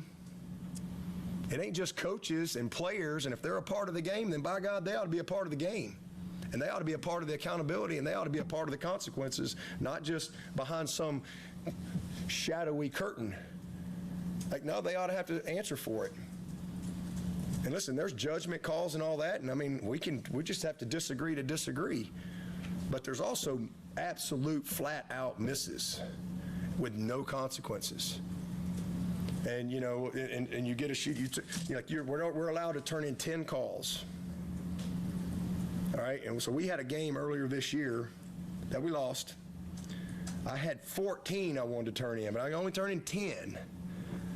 All right. I thought 8 were wrong, but got back. Yep, missed it. 5 of the 10 were wrong. And these are game-changing calls. Obvious pass interference not called. That takes you off the field. But we just get this will be addressed with the crew and yada, yada, yada. Okay? Yeah, but you ain't no public, there's no public accountability. Ain't none of that. So that's the system. The system needs to change. It needs to be changed. There needs to be challenge opportunity, and we need full-time officials. If you're going to have this type of stakes, it needs to be full-time officials.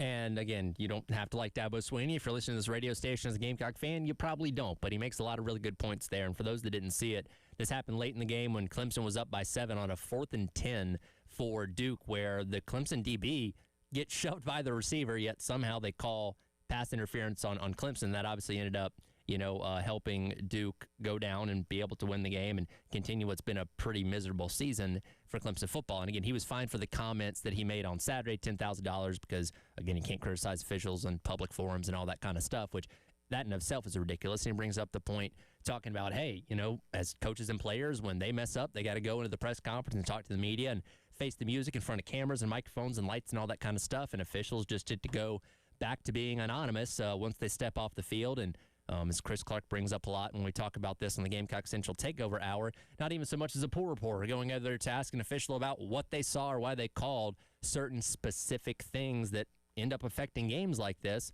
that, of course, we've seen plenty of times here at Carolina as well. And it's just maddening. Again, it all rounds back to the point that we always talk about, specifically with the SEC, of you're this multi-gazillion-dollar entity, right? You're getting money left and right from these TV deals and all that kind of stuff, and you have just this weak link when it comes to officiating that could be so much better. And I get it. It's easier. It's not as simple as just snapping your fingers and saying, okay, well, we're just going to make all these guys full-time officials. There's a lot of things that have to happen and things to be implemented for that to take place, but it's not impossible. And I would like to see some kind of effort be made, right? And I do think the SEC made an interesting move a couple weeks ago when, his name is, Ken Williamson was suspended for the rest of the year after being the head official in that very sideways game between Auburn and Georgia that they just completely lost control of.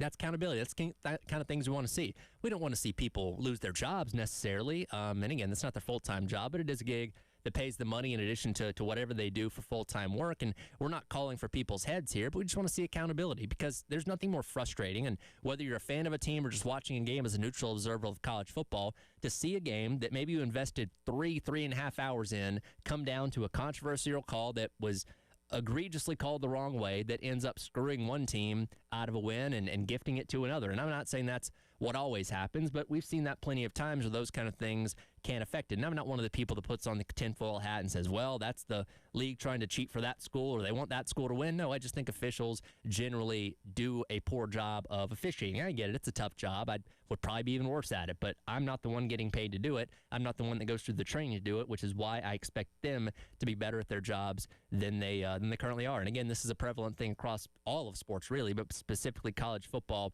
that we talk about here the most. And again, you may not like Dabo Swinney, but I think he brings up a lot of really good points in regards to how he viewed that and how things went down against Duke on Saturday. We'll get back in the men's basketball conversation coming up next. Jack Veltri, my co-host from the mornings on the Extra Point, going to join me on the AAA Heating and Air phone lines as we re-rack what happened last night over at Colonial Life Arena as the Gamecocks started off the season on the right foot, picking up the 91-72 win over North Carolina A&T. That's all coming up in hour number 3 of the halftime show here on the game.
right, welcome back in. Hour number 3. It is the halftime show. Tyler Head along with you, flying solo here on your Wednesday on the game. Appreciate all the guests that have already hopped in here with me so far. And we get right to another one now, my co-host from the mornings on the Extra Point, that being Jack Veltri. Joining me on the AAA Heating and Fairland Lines. Jack, hope you've been well since I saw you 4 hours ago, 3 hours ago, whenever it was.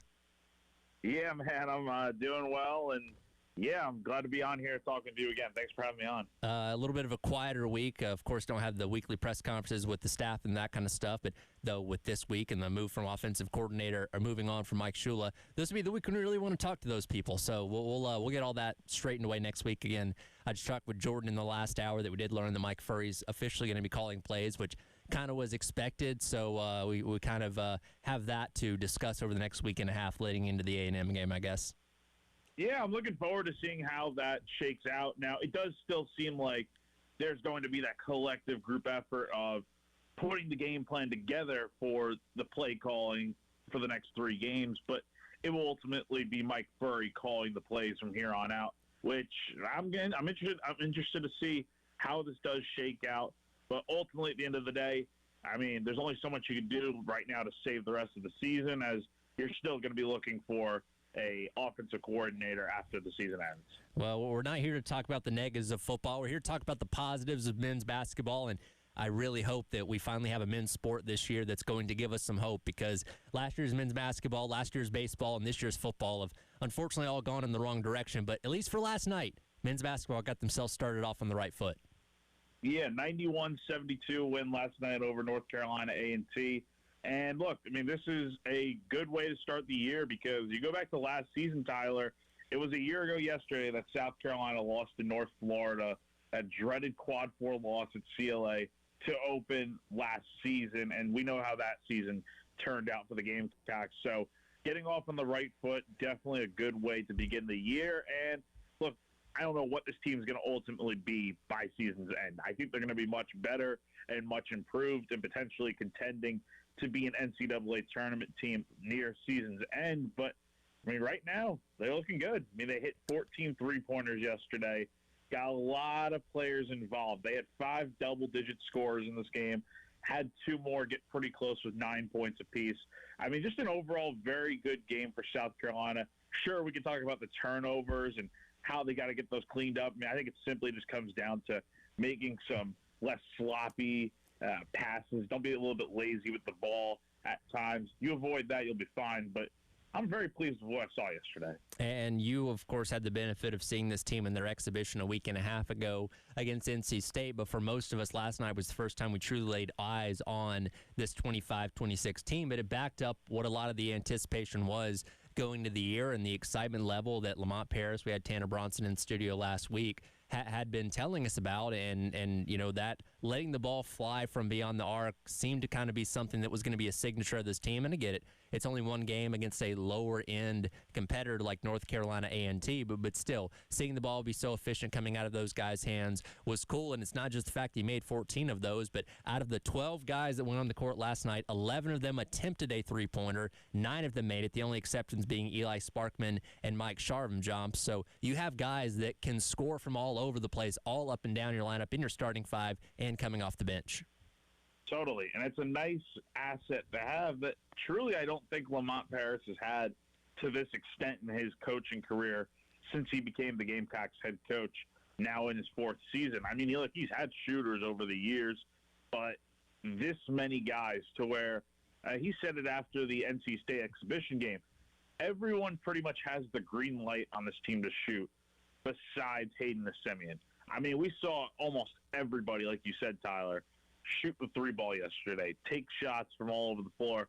And a lot of the times the ball was going in. I mean, this team shot nearly 60% in the first half, which is a really great mark. Now, it was down to 41% in the second half, so about a 19 to 20% drop-off from the first to second half. So got to clean that up. But I think a lot of that has to do with the fact that Carolina was up by double digits going into the break, and you're kind of just going through the motions the rest of the game from the way it looked. We still had a lot of shots, but it wasn't nearly at the same pace. But overall, like we said, really good night shooting for this team. I thought one of the more interesting moments in the game last night is when you had Essendoko. I hope I'm pronouncing that right. I'm going to get better with that as the season goes along, I promise. And Jordan Butler out there at the same time. Obviously, 2 7-foot guys, the 2 biggest guys on your team. And you have guys that have the ability to guard at the rim, but like you said, also be able to shoot from the outside too. And again, that's kind of the fun element of this team, is being able to use these type of guys, size or not, in a variety of ways on offense. Yeah, I think the one thing that people don't realize about Kreese, I've heard his name pronounced so many different ways. I used to pronounce it Asandiko. I think the guy on TV was saying Asandiko. I think that's what we're trying to run with. I just mispronounced it. So let's go with Asandiko. He is a big man and a little bigger for his size. But I would say the thing about him that I don't think a lot of people realize is that he can shoot the 3-ball. I mean, go back to his time at St. Joseph's. I mean, he was a pretty solid 3-point shooter in terms of overall percentage. I think he was somewhere in the mid-30s as a 3-point shooter in his time there. And he was at Providence, which really didn't work out for him in terms of the next step in his career. And that's why he's here at South Carolina now. So, look, if that's a guy you have coming off the bench that can go out there, kind of give you that 3-ball, reminds me a little bit of BJ Mack in a way, in terms of the way he's able to be that 3-point distributor. That's kind of like a big man. I think that's a nice weapon to have, especially for a team that doesn't have not yet at least, a super intimidating post or paint presence. I think Kreese can give you a nice option from the outside. Again, talking men's basketball with Jack Beltry here on the AAA Heating and Air phone lines from Gamecock Central, and I think we were all intrigued to see what the distribution of the basketball was going to look like last night. And that's one thing that Coach Paris talked about after the game, was his excitement level of how much the ball got spread around, and looking at guys like Michi, Mongolian Mike, Eli Ellis making his debut. Those guys did a really good job in dishing out the assists, 23 total assists last night for the team, but Michi with 4, Mongolian Mike with 3, and Eli Ellis with 5 in his debut. All things you like to see from those guys when they're running the point on offense. Yeah, I mean, they really did a nice job of passing the ball, and that's the good thing with how much they were passing the ball is, yeah, they had a few turnovers off just some sloppy passes, but for the most part, they were doing a good job of, whether it was driving inside the paint, kicking the ball out, they were finding the open looks in this game and taking a lot of good shots. That's the thing. And you like to see it. You like to see a team that moves the ball like that and is able to generate open looks as a result. Like I think this is a team that is going to take a ton of threes for the better part of this entire season, but I don't think they're all going to be bad shots. They're going to be as many good looks as you can get, and that's a really good thing to see. And I'm looking at KenPom right now, and now that the season's officially started, they have updated their data a little bit, and like that team 2 years ago that did make the NCAA tournament, KenPom has them as the 24th most experienced team in all of college basketball, which again backs up what the hype into the season has been in terms of guys that have played a lot of basketball, scored a lot of points, and seen a lot of different things. That was the catalyst for why this team made the tournament 2 years ago, and hopefully we're getting started on the right track with what we saw last night. I mean, pretty much about 8 of the 9 major contributors on this team, like pretty much all the old guys plus Eli Ellis, and then you have like the 2 freshmen with Polk and Simeon, and then you have Eli Sparkman as well. I mean, most of the guys, Tyler, on this team are the vets that you brought in from the transfer portal, guys that are back at South Carolina for another year. Like, you have a ton of experience on this team, and some guys that have been to the NCAA tournament before. With the return of Michi, you have Norton Capich on this team. Kobe Knox is another guy that's played a lot of college basketball. Like, you have a lot of experience, and I think that is another underrated factor of why I think this team can go on a run this year and potentially be good, because we're going to see what they're like when the moments get tough, when they go through a really bad loss somewhere in SEC play that inevitably happens, and then how do they respond the next game. It reminds me a lot of 2 years ago, whenever the Gamecocks, I think they had lost they lost by 40 at Auburn. Yep. A really bad game on Valentine's Day. And then what did they do the next game? They come out, and I can't remember off the top of my head, but they won I think, a pretty close game the following week. So, point is, we're going to see this team get tested throughout the year, and they're going to have to rely a lot on their strength. They're going to have to rely a lot on this three-point shot that hopefully will go in more times than not.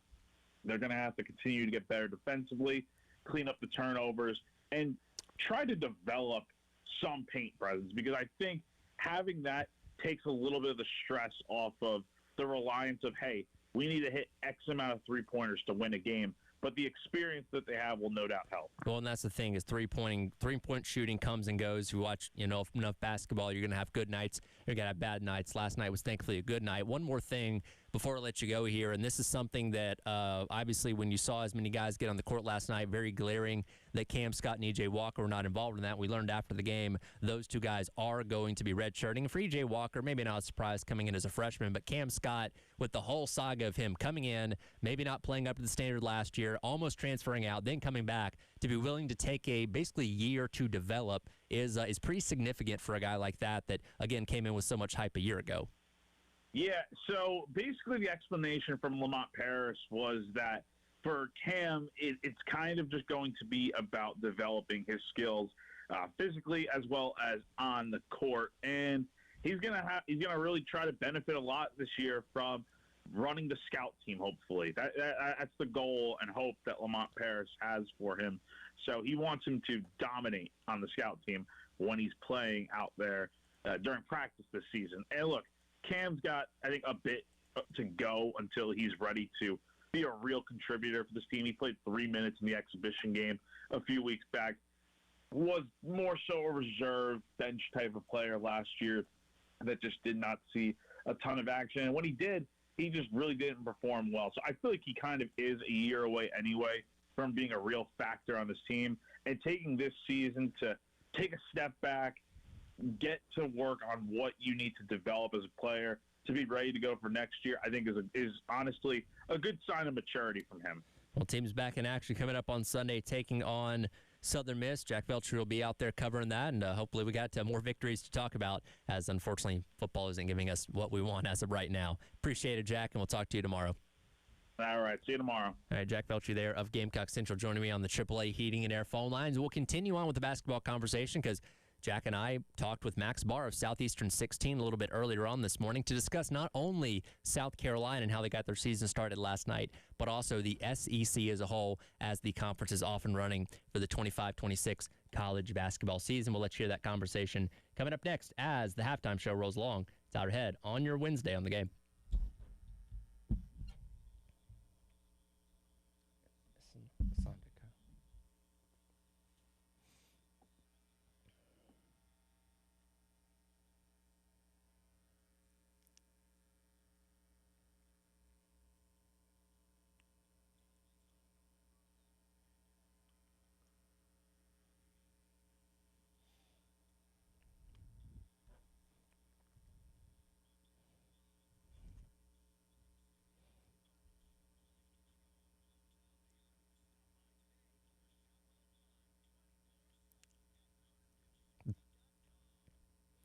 It's all right here for our friends over at Tilly's Warehouse, the first wine and spirits store in 5 Points in the past 20 years. I tell you about it all the time, but I'm happy to remind you again, whatever you need, whether it's for a weekend tailgate, a party at somebody's house, or just hanging out at home and having a good time with yourself and your family, Tilly's has got you covered. They got everything that you need. G4 Tequila, they've got that. You want some things like Sun Cruisers or High Noons, you can get those. You can buy the case. You can get them in the ready-to-drink ones right by the cash register. GT Vodka, which benefits, the Garnet Black GT Vodka, which benefits Garnet Trust, made locally out in Leesville. They got that too. And whatever you need for your night, weekend, or fun time. If you mention this ad that you heard on 107.5 The Game, you can get 10% off any wine selection over at Tilly's, which is located on Green Street, right behind the Salty Nut Cafe over there in 5 Points. Follow them online on Instagram and Facebook, or visit TillysWarehouse.com for more information.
The Extra Points Hourhead and Jack Belcher along with you here on your Wednesday on the game. Oh, excited that the men's basketball season is finally back, and perhaps there's nobody more excited to talk men's basketball than the folks over at Southeastern 16. Normally, we're joined on the AAA Heating and Air phone lines by our guy Blake Lovell, but he told me this morning to feel a little bit under the weather. So we'll get his tag team partner instead, Max Barr, joining us. Max, appreciate you stepping in at the last minute. Know you're excited. Happy basketball season, man. I know. You know what we got to do? We got to get on Blake. You and your viewers, we got to get on him. It's the third day of the season. We cannot be getting sick during the best time of the entire year. College basketball is here, guys, and I'm sure you guys liked what you saw last night, 91 points. My gosh, guys, what a performance. I was going to say real quick, was it a strategy move by Blake to be 6 and nobody bothers him as the season's starting so we can watch these games uninterrupted? You know, he did have the second kid on the way, so he might be playing a little gamesmanship here. Okay. You never know. Chess, not checkers at the end of the day, I guess. But, yes, you're right. Last night, South Carolina men's basketball gets off to a good start, 91-72 over North Carolina A&T. And as we said at the beginning of our show, that's not a great North Carolina A&T team, so that doesn't mean that's what you're going to do every single game. But just in a one-game sample size, this team looks like it's going to be a lot of fun to watch, chucking the three ball from all over the yard, and hopefully that's an indication for this season going better than the last. Yeah, you got to be happy with the offense if you're a Gamecocks fan.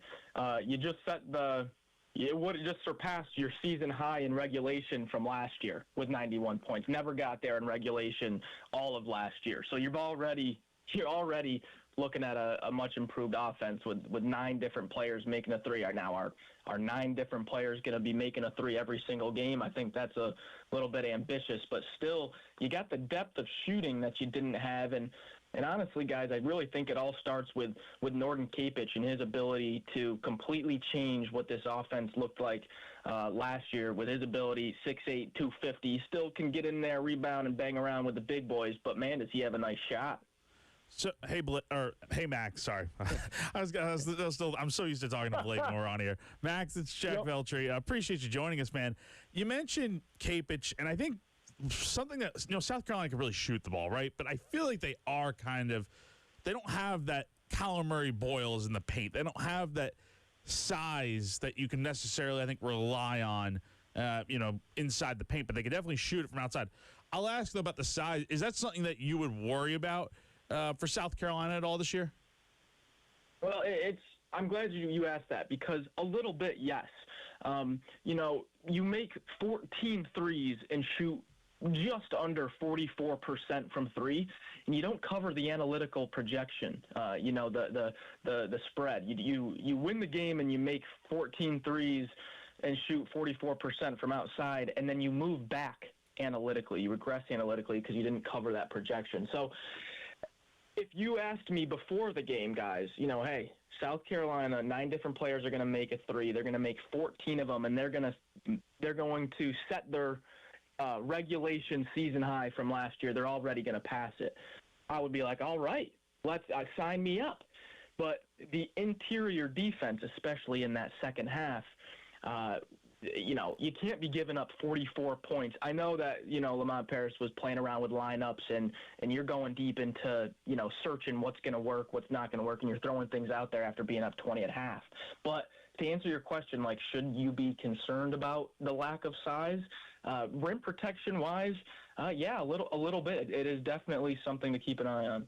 Again, talking to Max Barr of Southeastern 16 here on the AAA Heating and Air phone lines, talking South Carolina and SEC men's basketball. And I thought it was interesting a couple weeks ago before the season. We had Lamont Paris on, and we asked him specifically about the way that he set up the schedule. And again, when you look at just from the KenPom rankings, they got a lot of teams that are on the lower end, especially starting out here with A&T, Southern Miss, and Presbyterian before you get into teams like Butler and Northwestern, specifically designed to kind of have these kind of feeling out type of games to figure out what you are, obviously put up some good points, get a lot of guys out there, and really kind of establish yourself before you start playing the tougher competition, obviously before you get into conference play at the beginning of the year. So I really like the way this schedule sets up for what South Carolina is attempting to be this year. You're exactly right. And when you're, it's been a breath of fresh air, guys, because for the past 2-3 years, the talk of every, the beginning of every season is, oh, look at that 6th-year senior, that they got, the transfer that they got. that has an extra year of eligibility. It's been such a nice breath of fresh air this season to be talking about the freshmen again. And it's no different when we come to the backcourt with the Gamecocks and Eli Ellis. 27 minutes, an offensive rating on KenPom of 121. That's extremely efficient. A great assist-to-turnover rate. 5 assists leads the team there. So when it comes to figuring out the guys' roles and who's going to be in position, you can take your positives and negatives from starting the non-conference out with very low-rated teams when you're talking about improving your standing for March Madness. But when it comes to a team like this that's got a little bit of a mixed bag, you got some freshmen, you got some older guys, you got some unique players. Mongolian Mike, how many player comps can you draw to Mongolian Mike? Not many. Norton Kapich, like we already mentioned him. How many Kapiches are out there at 6'8", 240 that can do all the things that he can do? Not many. Kind of a unique team, so I'm right there with you. I do agree. Now, the defense might draw some criticism here early, but offensively, I think this was the right way to go to see where everybody fits in when you get to Butler, Northwestern there late November. Max Barr, Southeastern 16, joining us. Max, another question just about South Carolina here. Picked to finish last in the SEC. Not many people have high expectations for this team. I know it's only one game, really, but in your mind, do you see this team kind of surpassing that low bar of expectations, kind of like they did 2 years ago, and what makes you feel either way? I do. I think the analytics right now are a bit low on them. And the reason why is because look at the team from 2 years ago and why they were good. Look at that backcourt and the amount of basketball that they had played.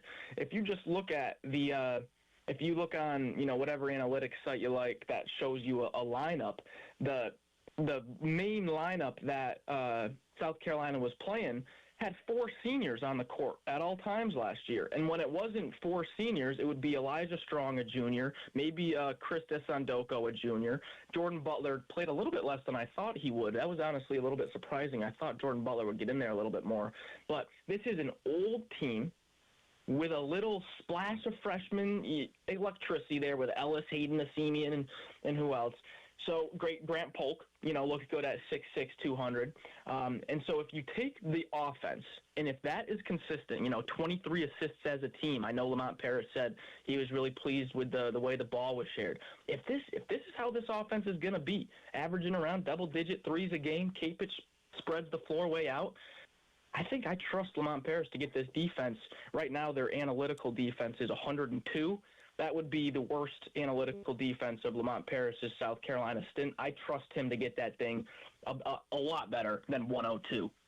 Couple more minutes here with Max Barr of Southeastern 16. Let's expand it out to the rest of the conferences. I believe 14 of 16 have played so far. LSU, Mississippi State still yet to get the season rolling. But one of the more interesting games of the first 2 days of the season was Auburn going to overtime with Bethune-Cookman on Monday night, picking up the win at the end of the day. But just maybe a rocky start for Stephen Pearl in his first game as a head coach, or sign of things to come?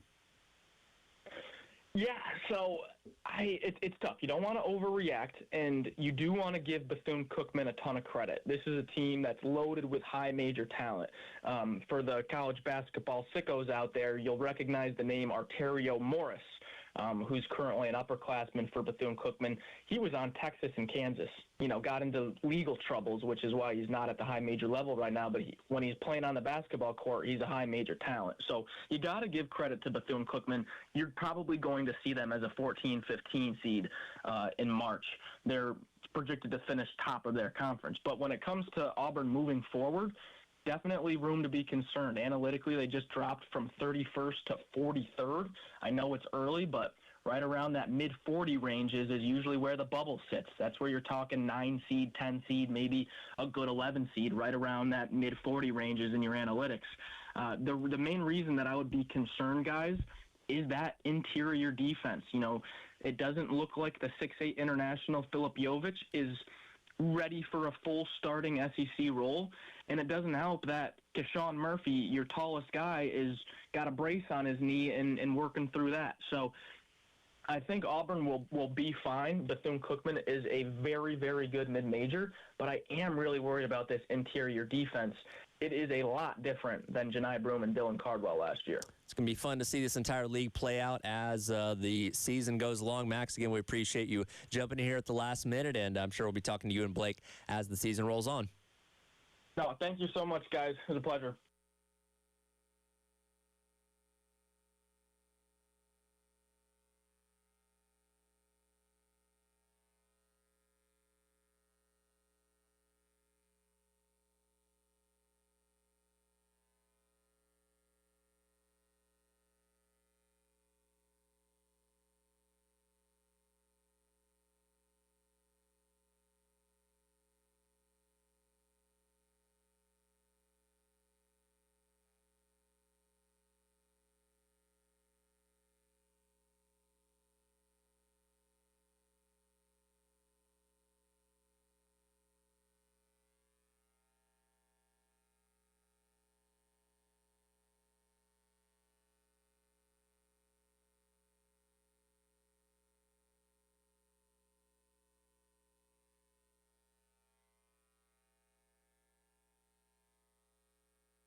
All right, welcome back in. It is the halftime show.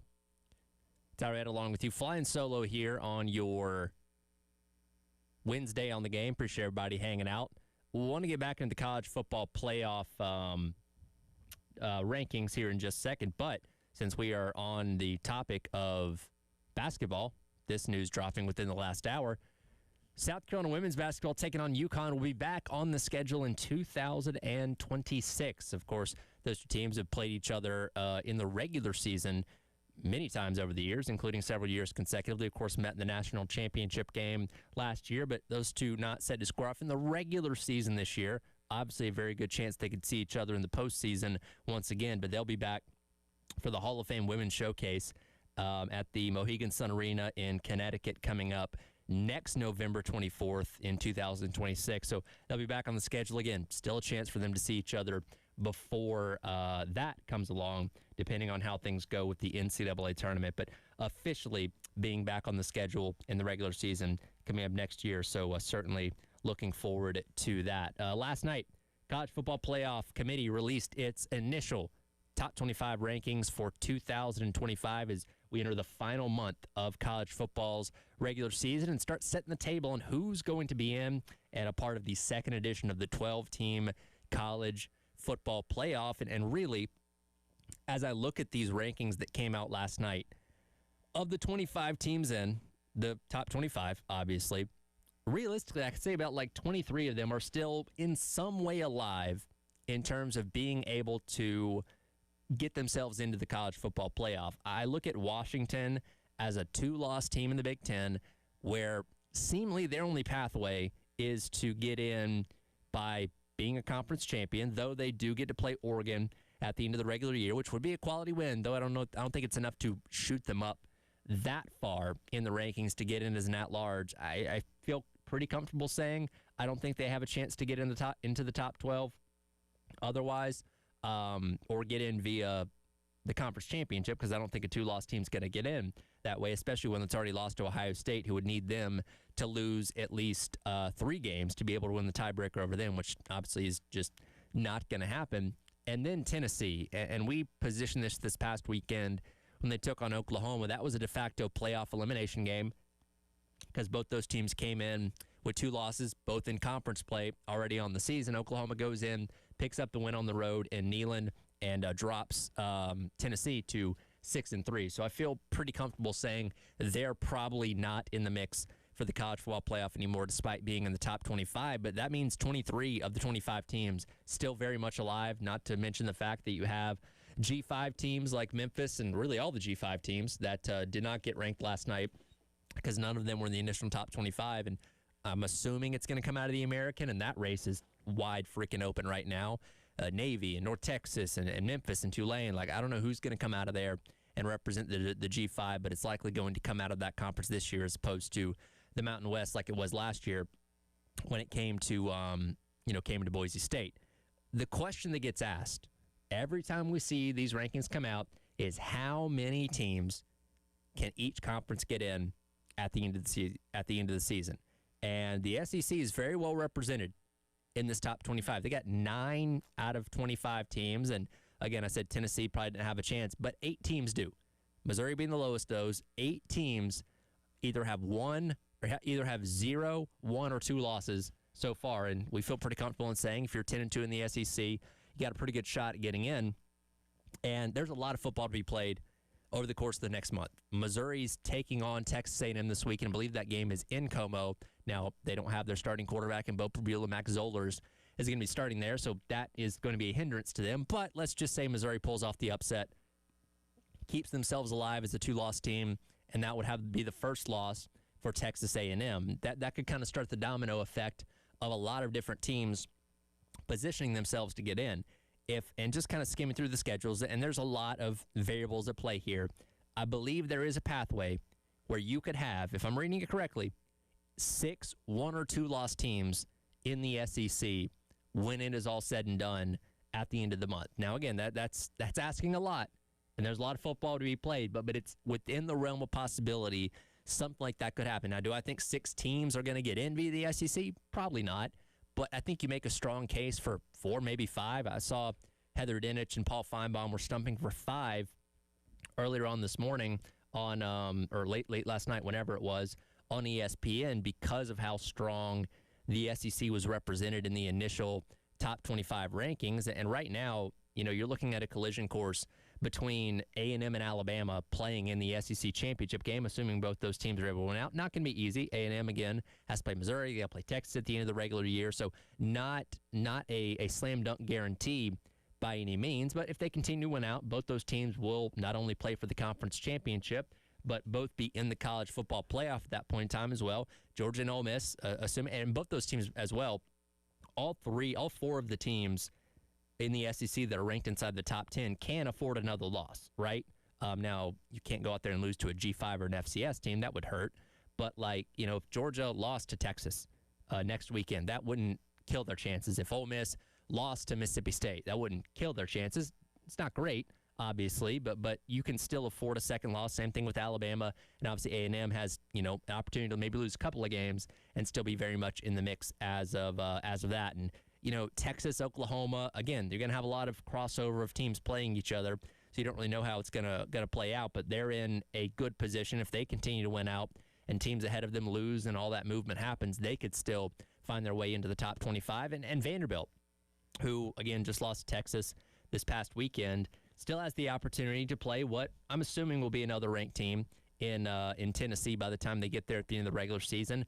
2 very winnable games in Auburn and Kentucky over the next 2 weeks, and who knows? They're going to need some help ahead of them, but man, Vanderbilt could realistically make this college football playoff, which is insane to say, but credit to them and credit to Clark Lee and everything for putting themselves in that position, darn near coming back and winning that game this past weekend against Texas, say for not being able to recover an onside kick there at the very end, but they are still very much in the driver's seat when it comes to potentially getting themselves into the college football playoff. Now, this is where you have to start kind of mathing a little bit in terms of how many teams you're going to be able to get in because, again, I think both Ohio State and Indiana are pretty much locks for the college football playoff at this point in time based on where they currently sit. And even if they do lose a game, I still think they're in a really good spot.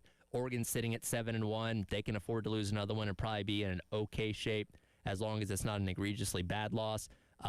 As it's going to be interesting to see how many Big Ten teams can get in because once you get past Oregon at number 9, your next Big Ten team is not until Southern Cal, which is followed by Iowa and Michigan at 19 through 21, which, again, I still think they're in the mix there, but how high can they climb over the last handful of weeks to put themselves in position to maybe jump into that top 12 when it's all said and done? Because, again, you only got a handful of SEC teams in last year.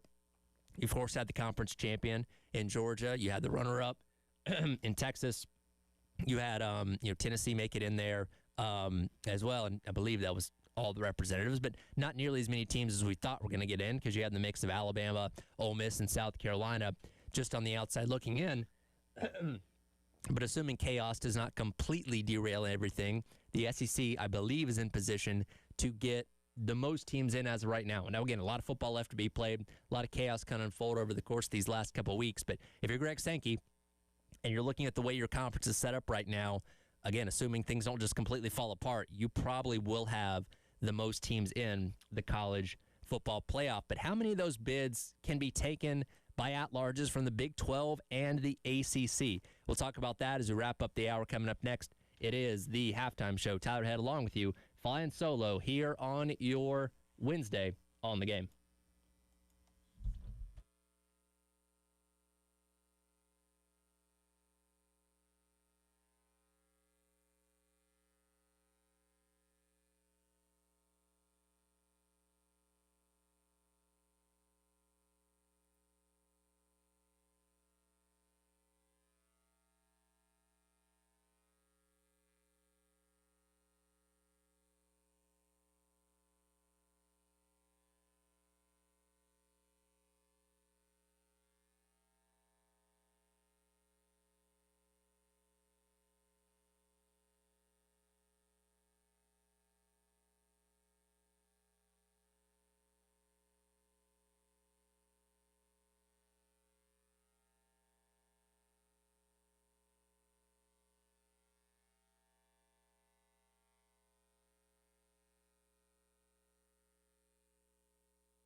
Welcome back in.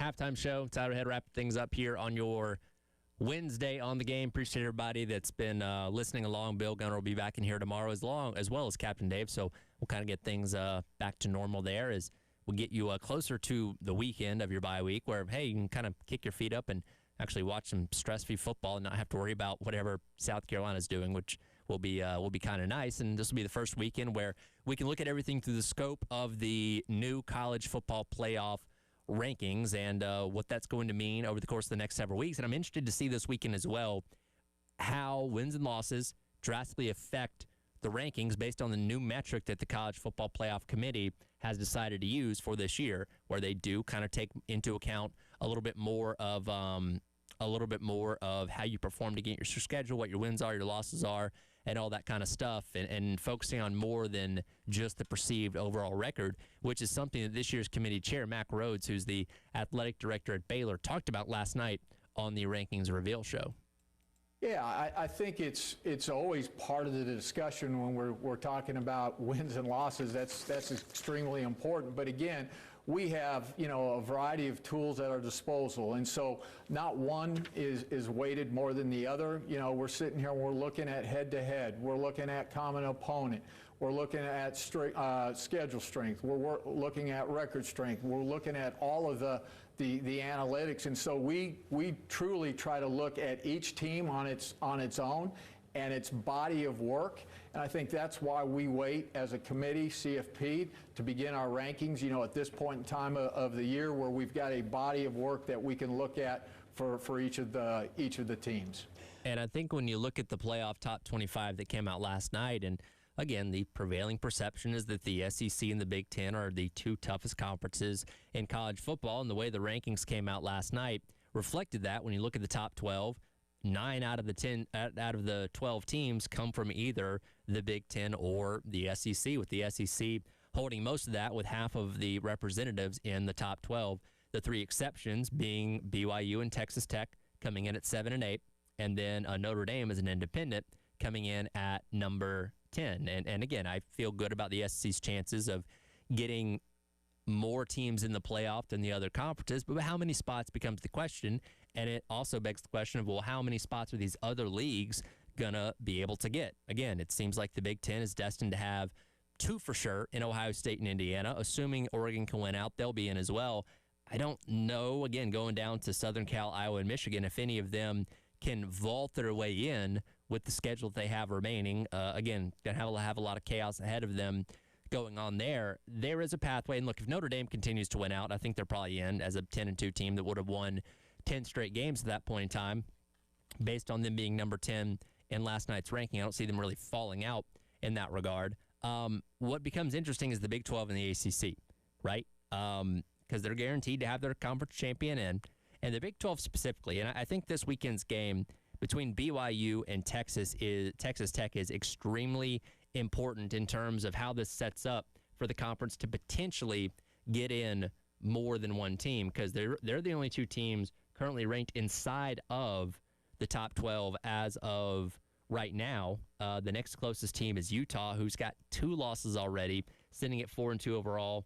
And for them, they have no more ranked opponents to really bolster the resume any further. So here's how I see it playing out, right? And the Big 12 still open in a lot of ways. You have BYU undefeated, Texas Tech and Cincinnati both 1 loss in conference play, still in that mix in terms of the overall run for the the conference championship. And by the way, none of those 3 teams do end up playing or actually BYU will play Cincinnati coming up here in a couple weeks, but Texas Tech and Cincinnati do not play each other. So I think for the Big 12, the ideal scenario for them is this weekend's matchup between BYU and Texas Tech would play out like this, where Texas Tech wins in a very tight game. It's a home game for them, and if they win in a very tight game against BYU, say for a last-second field goal or an overtime win or something like that, then BYU is probably not dropping that far because you lose a tight game on the road to a team ranked 1 spot behind you.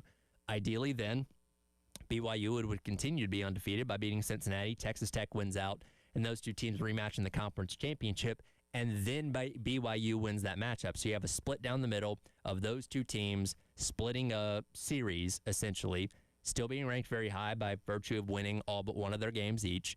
And then I think you get both teams in because BYU would obviously be in by being virtue of the champion. And I think at that point in time, because they'd have the win over BYU, Texas Tech's resume would be good enough to probably get a second spot for the Big 12 at that point in time. Again, I think that's kind of the ideal scenario when it comes to looking at that conference. I can't quite say the same thing when it comes to the ACC because as of right now, none of their teams are ranked inside of the top 12, the highest of those being Virginia at 14, followed by Louisville at 15, Georgia Tech and Miami at 17 and 18. Now, as of right now, because the ACC is a topsy-turvy conference, Virginia and Georgia Tech are slated to play each other in the conference championship game. Again, a lot more can unfold over these next couple weeks, but because you have a ton of teams with only one loss right now, there's a lot of tiebreakers that I'm not even going to begin to understand at this point in time, but it really seems like they may be a one-bid league, maybe with the exception of if Georgia Tech can win out, which would include a win over a probably pretty highly ranked Georgia team by the time they get there. And then if they were to lose the conference championship, maybe they get in with an at-large bid because of how good that Georgia loss looks or Georgia win looks. But I can't say that for sure. But right now, it does seem like the ACC is fighting to be a one-bid league, unlike a year ago where both teams that played in their conference championship and Clemson and SMU were able to receive a big. Again, this is speculation at this point. So much more football to be played, and with how chaotic this season has been up to this point, I can almost say with a lot of certainty we're going to see a lot more chaos unfold over the course of the next handful of weeks, and it wouldn't surprise me if I know between BYU and Texas Tech, one of them has to lose, but if like two other big top 10 teams went down this weekend, because that's kind of been the trend, like at least one top 10 team losing almost every single week, oftentimes to an unranked team, and are really throwing a wrench into the chaos that is this season. But that's what makes it fun, right? And whether you're a proponent of the 12-team playoff expansion or not, you can't deny that it's been a lot of fun watching this unfold last year and the last month of the regular season, and especially this year, considering it seems like we have even more parity compared to a year ago. So going to be fun to watch all this unfold over the course of the next couple weeks. Sucks that Carolina's not in it, obviously, but even if they're not doing anything in December, you at least have a good college football playoff, hopefully, to look forward to with games on campus, the bowl games and the semifinals and quarters, and obviously the national championship coming up at the end of January. Appreciate everybody hanging out and listening along today for the halftime show. Again, we'll get Bill Gunner and Captain Dave coming back in here tomorrow, and we'll get things back to normal. The postgame show with Jay and Terry is coming up next as your Wednesday rolls along here on The Game.